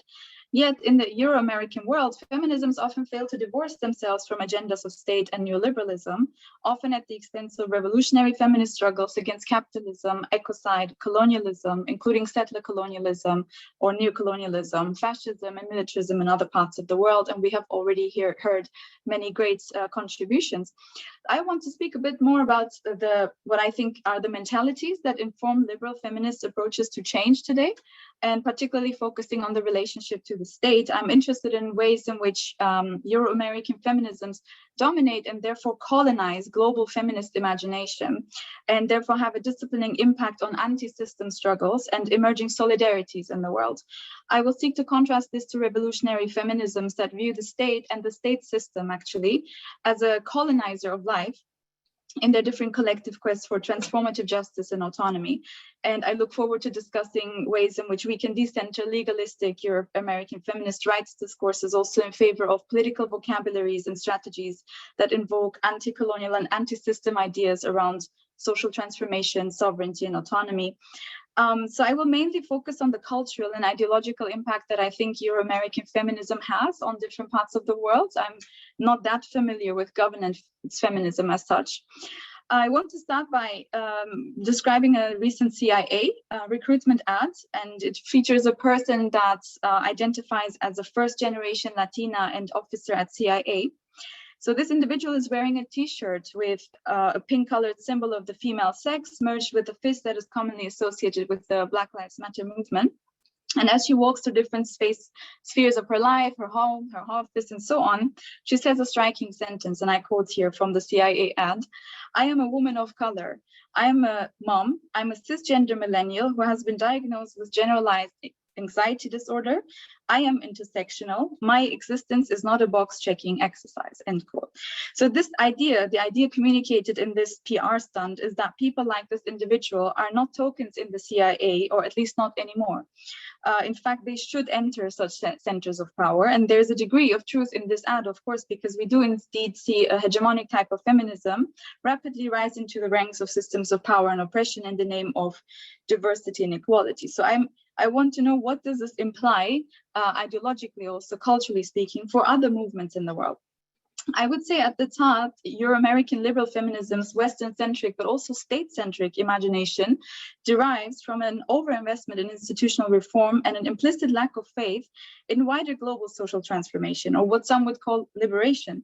This results in a common self-congratulatory tendency to celebrate minor institutional improvements as landmark achievements. The CIA ad represents a logical conclusion of liberal feminism's marriage with power and the state, a celebration of women's ability to make it in institutions of power in ways that adopt social justice language, but not for the aim of challenging or abolishing, but of legitimizing institutions of power. So the desire to center the state also as a struggle site and the fixation on the question of identity shrinks the space for movements and struggles that confront power in more radical and revolutionary ways, as I will discuss in a bit. So since the European Enlightenment period, the state, of course, served to perpetuate civilizational narratives, many of which continue to shape popular imagination, politics, and economies on a global scale.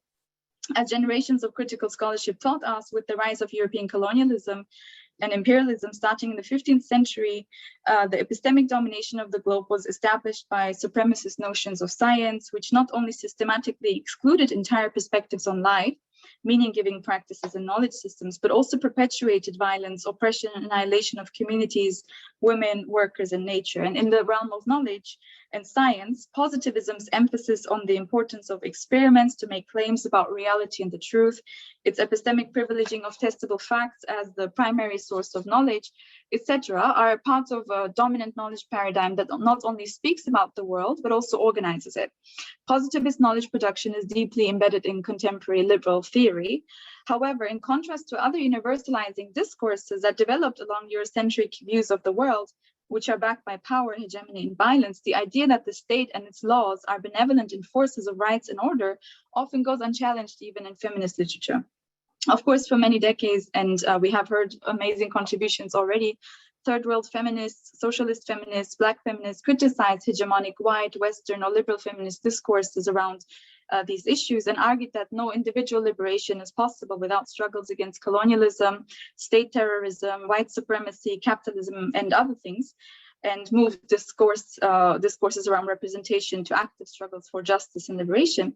Yet there is a predominant tendency in feminist academia today to fall into the trap of viewing change from within the system approaches as more realistic or worthy of theoretical engagement. However, this is not the language or strategy employed by many living and breathing struggles around the world. In 2020, for example, dozens of videos of collective street performances of the Spanish language feminist choreography, A Rapist in Your Path, went viral. Just to name a recent example, it featured lyrics such as, "It's the police, the judges, the state, the president, the oppressive state is a macho rapist." The performance has origins in Latin American feminist movements, and it transnationally resonated with different feminist struggles that view the state as a masculinist, coercive, and oppressive system entangled with patriarchy.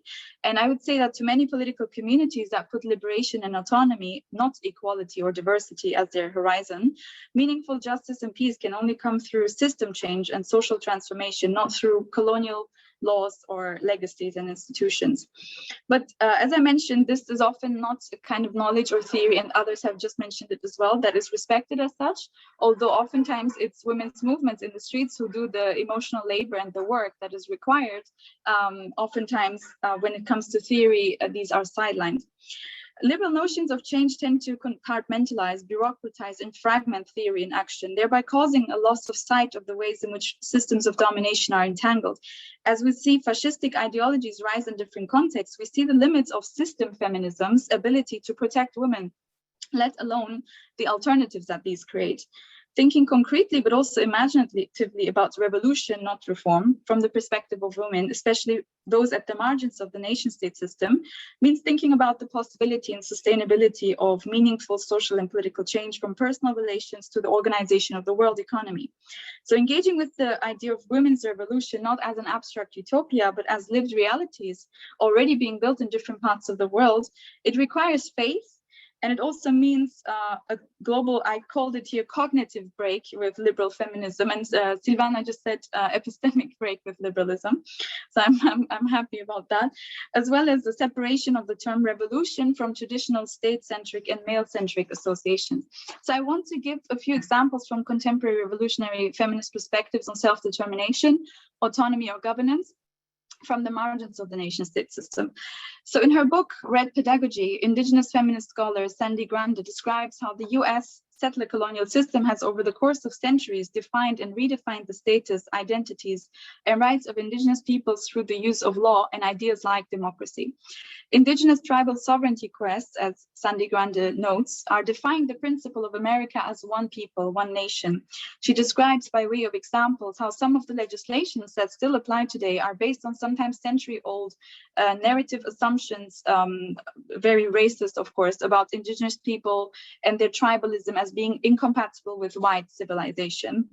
Among other things, Grande, who is highly critical of what she describes as the ghettoizing effect of white stream feminism, connects the colonization of land and genocide against indigenous peoples to liberal theories of property rights and labor. Grande also describes the limits of revolutionary theories such as Marxism for the freedom and self-determination of indigenous peoples. In her view, while revolutionary politics are not necessarily antagonistic to indigenous sovereignty, there's also a need to rethink white stream ideas about state, democracy, and autonomy, particularly in an increasingly globalizing world. She says, I quote, given the inexorable ties between land and sovereignty, sovereignty and citizenship and the nation state, one of the most glaring questions for tribes in the 21st century is how the acceleration of transnational forces, i.e. globalization, impact these relations, end quote. So Grande deconstructs European notions of land and democratically induced subjugation or dispossession. What she argues for is a rethinking of European statist notions, a quest for alternative ways of decision-making and conflict resolution, new economic systems and forms of sovereignty, territorial as well as spiritual. In different parts of the Americas, the indigenous-led insurgency against the Mexican state that was launched in 1994, also known as the Zapatista Uprising, took up resistance against globalization and colonization. The territories controlled by the Zapatistas in Chiapas have various administrative units and run schools, cultural centers, and institutions in which people self-organize to meet their needs for subsistence. Women organize themselves in autonomous structures politically, economically, and socially, and hold regular congresses and international gatherings to help advance the local and global struggle against heteropatriarchal domination. With their communiques, congresses, the Zapatistas offer perspectives on their analysis of capitalism, climate justice, and patriarchy, poverty, militarism. Although they have almost since the very beginning of the uprising stopped the armed struggle, they continue to frame their practice as active resistance and rebellion. With their important role, many other indigenous communities living within the borders of the Mexican state began to self-organize in the form of councils, congresses, and assemblies with strong focus on resisting mega projects, privatization, and environmental destruction. They continue to be a reference point for many social movements, revolutionary groups, guerrilla armies, indigenous communities, and feminist activists who seek methods and concepts and cultures for liberation, self-determination, autonomy. And another example I want to give is from my own research, defining the state as a 5,000-year-old system of organized violence, power, and exploitation. The Kurdish women's movement claims to develop autonomy practices outside of the state system. In the last decade and a half, for the first time on a greater scale, the movement began practicing its own way of organizing communities based on the imprisoned leader Abdullah Öcalan's so-called radical democratic women's liberationist and ecological paradigm. Today, there are several regions in the Middle East, including refugee camps, that organize themselves through this confederal system of autonomous self-organizing grassroots structures. And the most radical aspect of this movement is its self-understanding as a women's paradigm. So in the perspective of the movement, in a patriarchal world, women's autonomous organization in all spheres of life, from knowledge production to armed self-defense, is a paradigmatic stance and a precondition for democracy. Because the 5,000-year-old colonization of women is seen as the oldest and most profound form of oppression and intrinsically linked to the institutionalization of other injustices in humanity and human society, the movement views women's liberation not only as an end itself, but also as central to other forms of liberation. So parallel to enshrining women's liberation in all spheres of the struggle, the movement also basically built an autonomous women's system from the bottom up towards the horizon of a world women's democratic confederalism.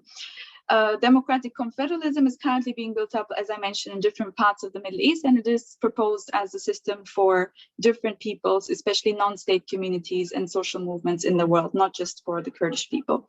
I cannot elaborate a lot on this here, but I do want to say a little bit about how this movement defines the 21st century as the era of women's revolution and what it meant by that in its publications, in TV channels, in speeches, in the guerrilla-held mountains, as well as in social centers in the diaspora. The Kurdish women's movement defines revolution not as a disruptive single day in the calendar and an abstract day that may never come, but as a long-term struggle to dismantle all forms of domination in society. And so the focus on revolution as being rooted in the social, in the moment, and built through women's assemblies, congresses, and so on. And this towards a global horizon of a grassroots women's resistance democracy that is confederally organized. And this, of course, resonates with many abolitionist feminisms or decolonial feminist perspectives. And also, I think it stands in contrast to wider male-dominated definitions of revolution or state-centric ideas about seizing power. So we can also take the right to redefine what we mean by feminist revolution, I think. So just to turn to earlier points and slowly come to my conclusion, of course, other people have already pointed out several issues around governance feminism or liberal feminism. I do want to say a few things about the possibility of solidarity. I do think as a space in which liberal feminism grows, governance feminism is almost by definition, it sounds as if it's concerned with systems and structures of power within the boundaries of governmental units, including nation states. So what others would antagonistically describe as the system, liberal feminism often just views as the real world. It's a world in which we just need to carve out a little space for women and other identities. And the primary concern is individual women's ability to navigate the halls of power in feminist ways with the hope of transforming these, of course. But I do think there is this realm of movement is confined by legal, governmental, and political borders. And it just does not translate to the very utopianist or revolutionary ways in which people can imagine the world. And I do think this is a problem because the political, cultural, economic, and emotional investment in governance and law opens the door to a hegemonic liberal feminist form of governmentality across the globe. Such types of feminism become a tool to tame, discipline, and marginalize liberation struggles. This puts feminists in a position in which they either have to implement agendas or they have to monitor the implementation of agendas, even if those lose touch with the original transformative aspirations. And I think this creates a new docile global femininity whose imagination of possibility is defined by an implicitly conservative mindset that seeks technical solutions within systems that are built on exclusionary premises. This individualistic and legalistic mentality at the same time lacks the epistemic tools to access the scope of the moral universe of feminisms, movements, communities, spiritualities outside of representationist frameworks that are rooted in highly secularist and highly modernist worldviews.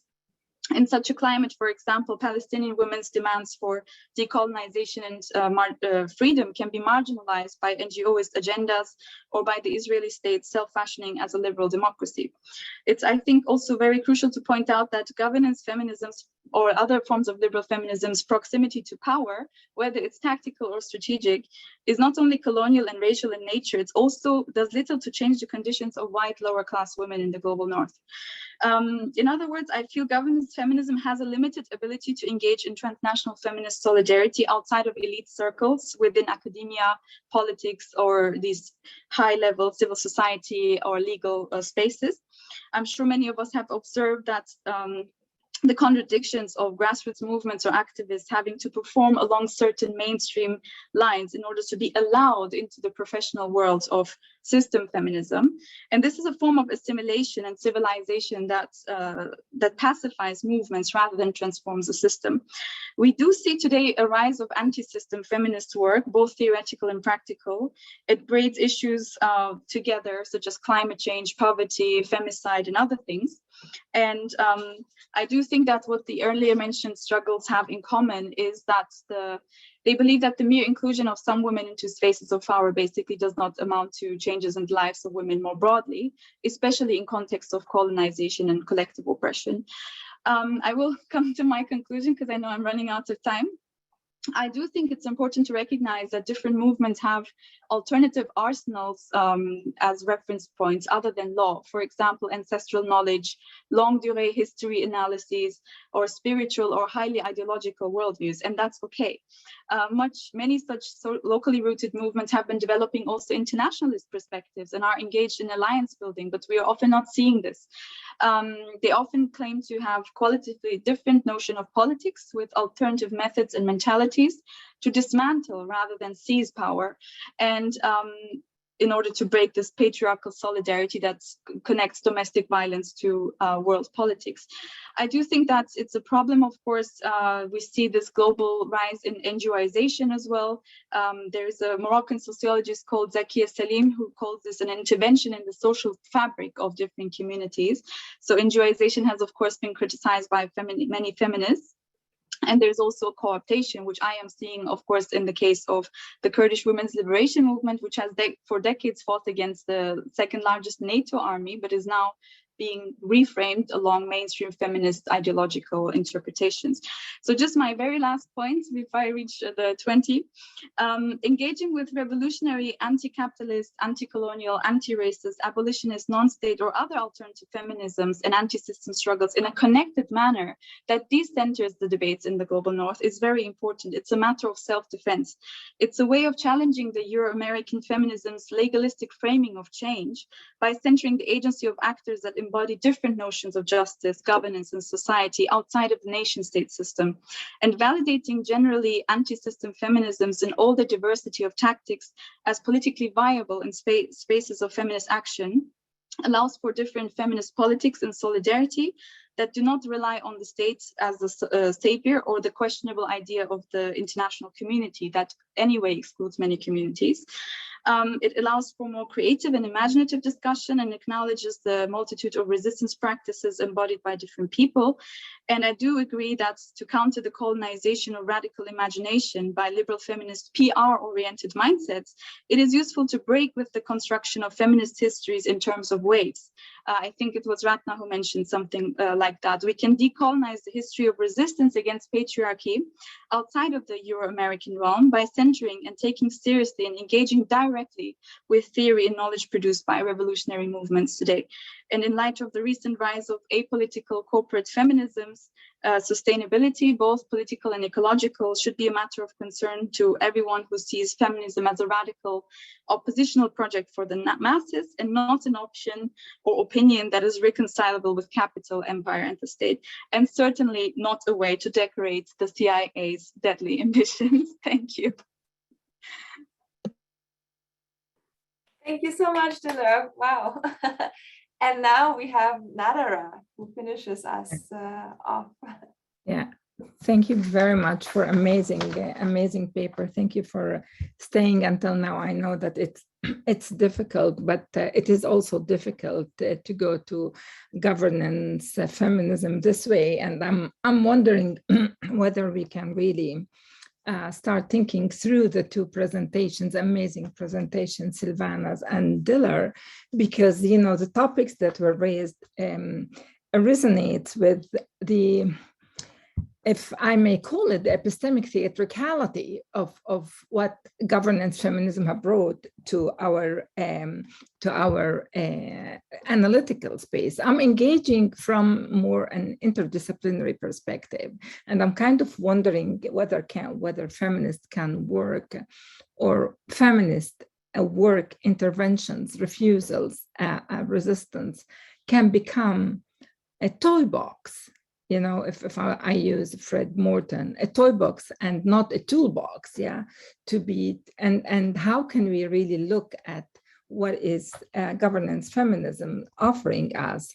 Did it really displace alternative feminist knowledge? Did it really exclude alternative feminist knowledge? So what is it? So if governance feminism is telling us it exerts a governing will, my question is whether it's also exerting this governance will over the hopes of feminists that are coming from a colonial, anti-colonial, and settler colonial context. So the question of law is major here. The question of feminism as a political project is major here.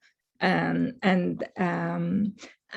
the main question is whether the matrix offered by governance feminism, that formula is problematic, because the questions that are raised is who's losing, who's gaining from legal interventions here and legal interventions there, and the question what happened in extra-legal, ultra-legal situations. So in Silvana's paper, we see how one of the elements that were very strong is that questioning the totality of the penal apparatus, and that penal apparatus is dividing people, it's governing people, it's controlling people. And again, the moment I hear you and I read you, it's that racialized penalization that is at stake, but it's also that connects me quickly to Palestine, because, and my question to you is really a law is how can we look at law in colonial context? Of course, colonialism was done legally. So, and here I'm not inventing the wheel, but law is there to dismember rather than penalize, criminalize, or so on. So how do we deal with it? So my question to you would be, is it continuing the colonial legacy? How does it govern? And how does it connect? If you're looking at it from a governance feminist perspective, or are we fixated on the criminal trials rather than the economic distribution, as you have said? So how can we really think in Ratna's concept of the liberal fish bowl, and how can we really be feminists that are not governed?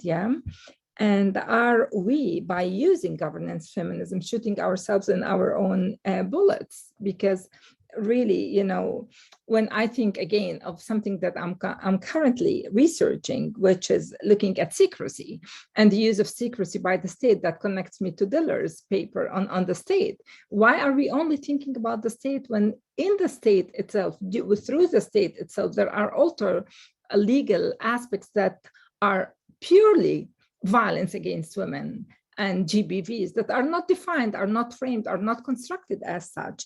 So what and how can we frame or reframe? Can we protect the rights when I look at the secrecy as not penalized, but as really penetrating, as very as rapeable to the life, when they're controlling, when surveillance, when they're tracking, and when they're suffocating Palestinians. So the question, for example, in settler colonial, is it really legal issue? Is it a criminal issue? Just look at Palestine and see the book by Ralph Waldo, Tears of the Olive Trees, when he's looking at the mandatory Palestine and the UK and how the dispossession of land happened, So who are we really penalizing? Or when looking at issues like bureaucracies as a masculine occupation by Interpol Grewal, in her analysis, and how feminist scholarship, such as governance feminism, is continuing the colonial bureaucracy, in a different way, in a more using it in a more epistemic way. So how do we really do with it? And when listening to Diller, one of the things that came to my mind is that mentality that informs us, that searing the consciousness of feminists, of those that are working in the field, when the question on governance feminism and when looking at it requires really very, very careful analysis, because as you have said, Diller, what do we do with not the state-centric, but the outside the state?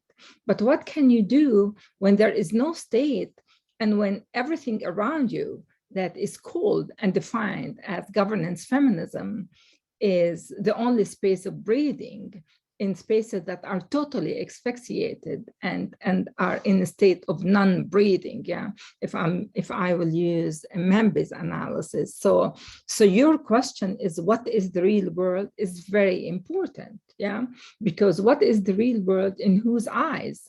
And how the theatricality of that production of epistemic knowledge on us, on our work, on our life, on our activism, when dealing with gender violence, is really ends up in shooting us in our own bullets. Yeah. And therefore, the issue of not confined to the law, not confined to border, not confined to land is major here. Yeah. And I was wondering, Diller, if you can think through when you were talking about revolution versus reforms, yeah, the lived realities, the cognitive breaks or the epistemic breaks, yeah. I was wondering whether you're also willing to think through concepts such as refusal offered by Audre Lorde, by Audra Simpson, and help us understand how can we really use when possible, but be also very, very careful with in using, because resistance, refusal is very important. It is against disposability of some lives, if I use Saadia Hartman. So is governance feminism helpful? Is it really suffocating feminist activism and their modes of refusal? In Silvana's case, in Diller's case, in Vasuki's case, yeah. And then, the issue of how law is being used. And again, just to remind you all, demography and the biopolitics of the state is so hard at work when what we see, for example, again, in Palestine, or the political economy of the sacralized politics that is so gendered, yeah, over here in Palestine, and I'm speaking to you in the old city of Jerusalem. Over here, you have the sacred and you have the profane. You have the Bible that gave one group exclusive right, and you have the Bible that excluded and erased the other. So again, thinking through settler colonial context, and settler colonialism required that we remember that it's a structure.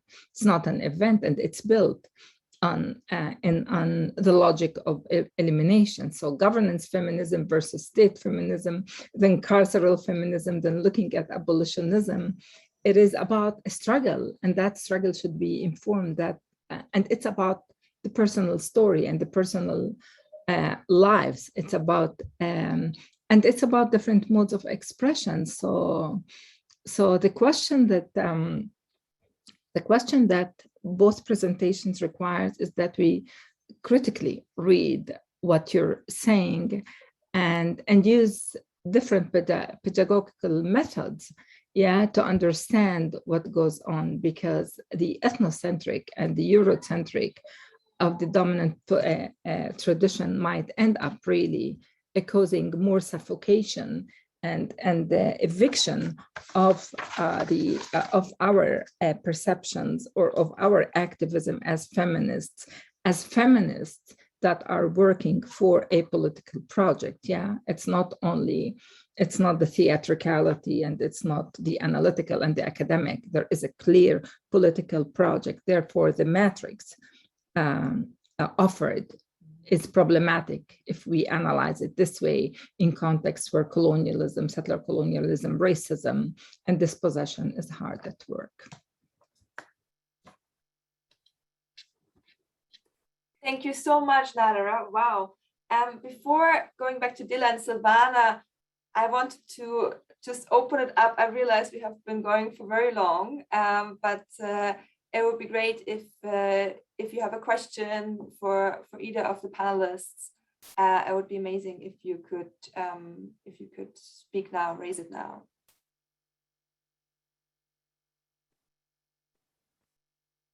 And also thank you so much for your patience, given that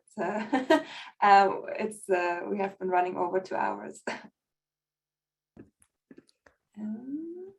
Hello, I'm sorry, I don't know how to raise my hand. Just speak.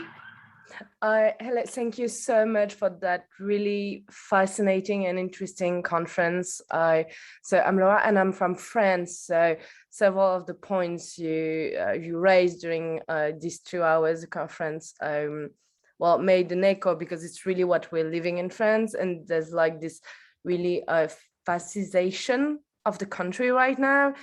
And it was about what you were saying, Dila, if I pronounce your name properly.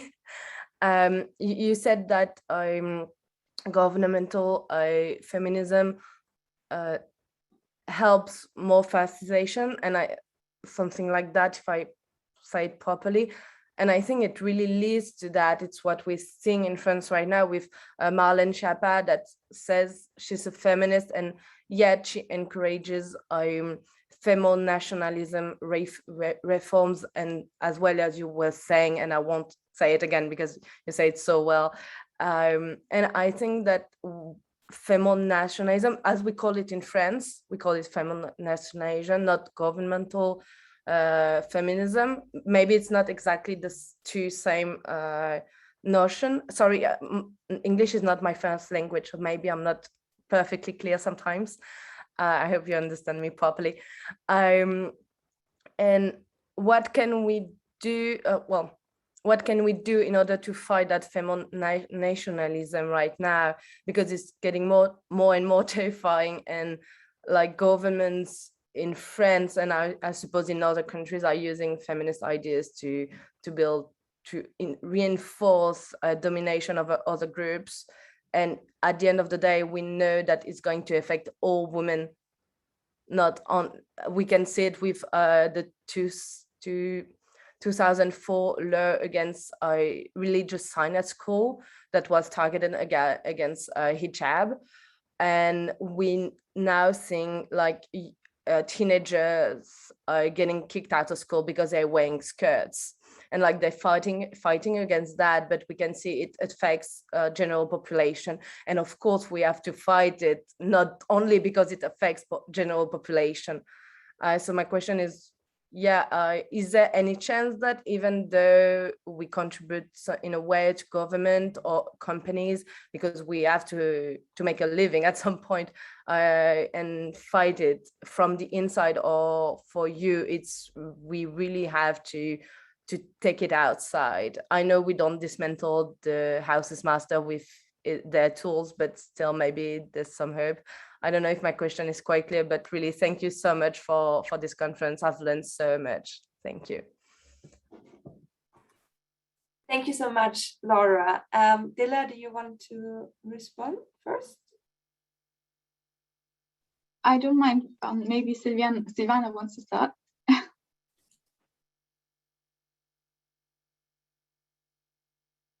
Sure, maybe quite quickly, addressing Nader's question of, okay, so what is the role and the rule of law here? And I think that there is a lot of interesting work that I have come to recently discover in the field of gender and development, and in the field of security and development studies.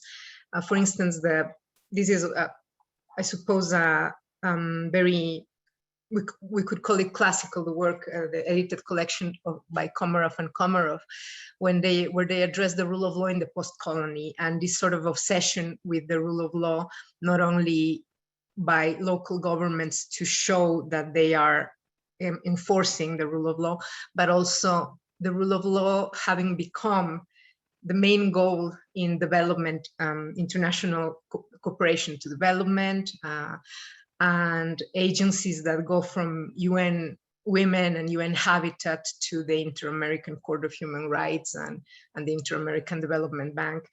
And then how this sort of obsession, let's say, with the rule of law produces a state that is absent and present at the same time in the lives of marginalized people, present with laws that criminalize micro-trafficking of drugs, that criminalize, even right now in Ecuador, I don't know if you are aware, but we are going through this very, very severe carceral crisis, where there have been, at this point in this year, 3 massacres where over 300 people in total have died.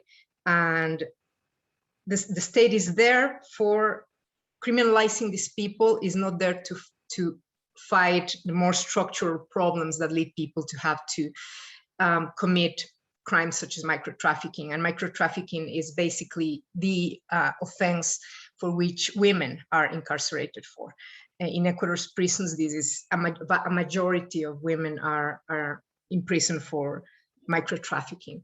So I just wanted to maybe think that there is also other ways of engaging with this issue beyond the idea of a governance feminism, and think about the obsession with the rule of law, enforcing the rule of law as a fetish, and a very hollow fetish, I would say, because once you engage with law, it's not very difficult to prove that you are doing something to reform the law.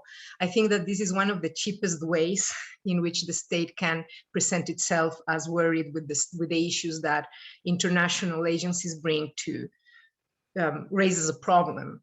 When the Inter-American Court of Human Rights has convicted many countries in the realm of violence against women, is not really convicting that the state has allowed it to happen and created the conditions for femicides to occur. It's punishing the fact that the state has not criminally prosecuted these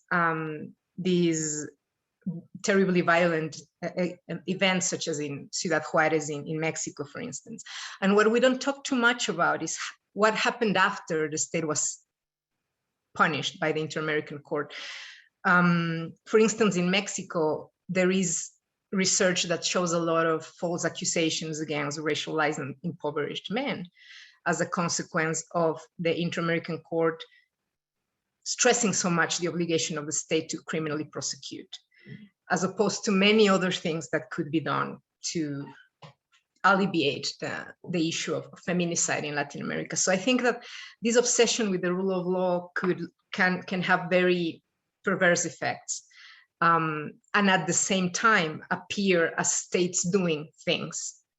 And it is so difficult, even for the grassroots movements, to criticize law, because many times it is also the only tool that there is, and sometimes strategically used. Human rights have given us, for instance, the excarceration of a few people, alleging human rights violations. Yet what we may be failing to see when we use these tools is that they are resolving individual cases as opposed to structural problems. So I think that there is room to strategically engage with law and with human rights, of course. However, it is so easy to get lost in this strategic use and start seeing law as an end in itself, I suppose. So I am not sure that I was able to fully convey what I'm trying to say, but I think that the only way to remain conscious of the side effects of engaging so obsessively with law and human rights is to continue repeating it. This is a strategy. We are doing it in this case, and we know that this is not the solution for a broader problem. And if we don't continue repeating it over and over, it's so easy to forget, because we are not outside the discourse, right? We're not outside the discourse of that fetishizes law. Yeah. Dila, would you like to go next? Sure, I'll keep myself brief. I think the points that Silvana raised are very important, and thank you so much to Professor Nadira Shalukevorkian for her comments. I really appreciated them.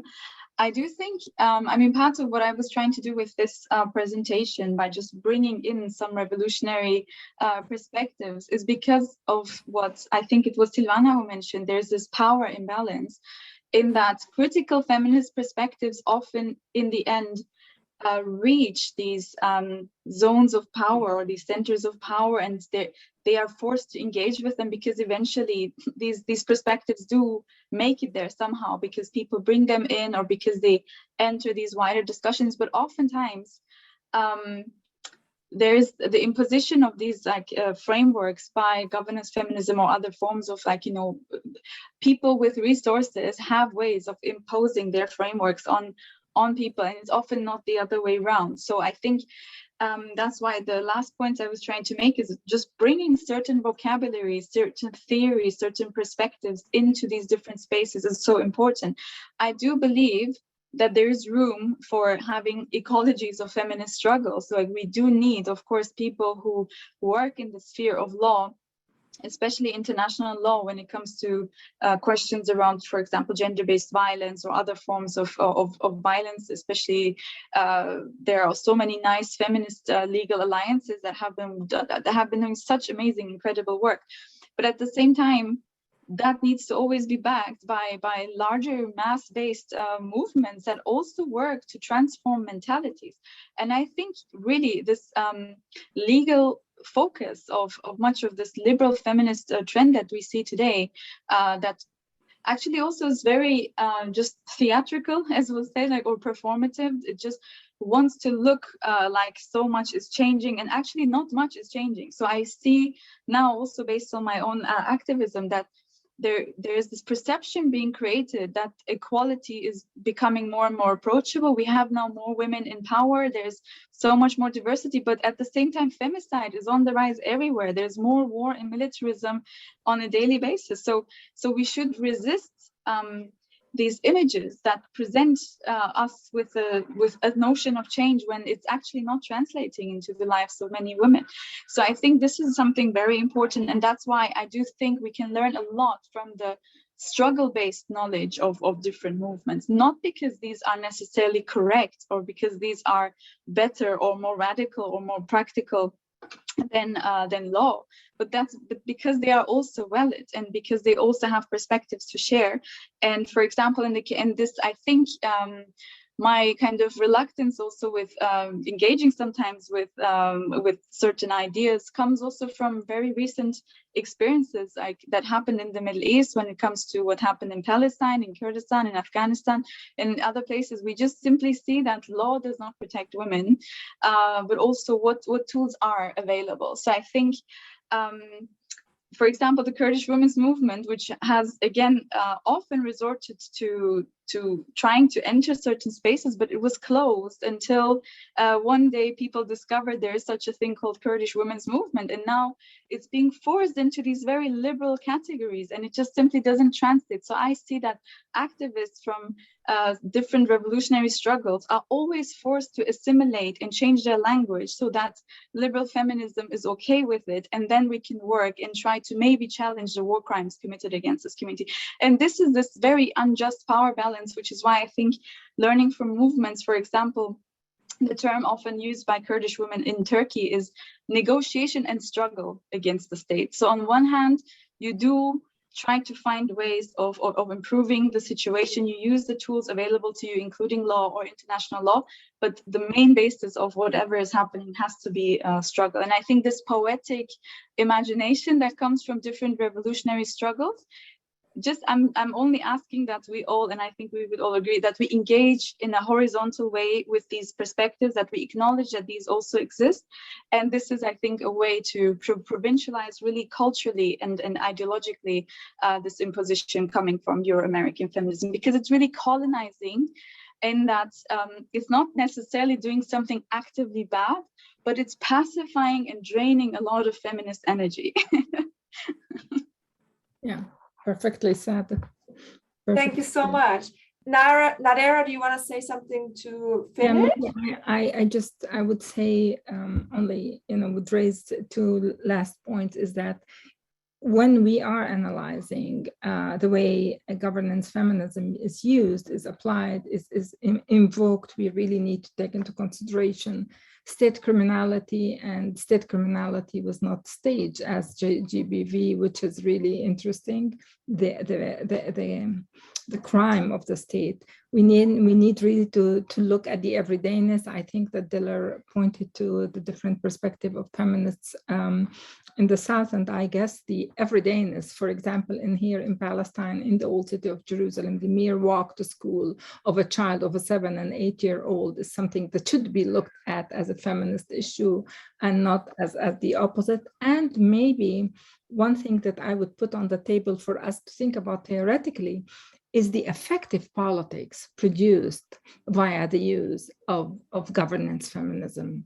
The effective politics, the affects are really important here. I mean, the affects of different feminists and different activists around the world, and therefore the acts of refusal, of resistance, of not accepting is being hindered. I'll stop here. Thank you so much to everyone. That was amazing. It was also very long, so I really appreciate our audience sticking with us, our participants sticking with us to the end. If you have further questions, you can obviously always also email our speakers, and yeah, we will make the recording available on our website, and I think we can also send it to the presenters once our speakers agree to that. Yeah, otherwise, thank you so much. Have a wonderful Friday evening. And I hope we'll have another type of conversation that picks up from this one very soon. Thank you so much. Bye-bye. Take care. Thank you. Bye. Thank you so much. Thanks so much to everyone.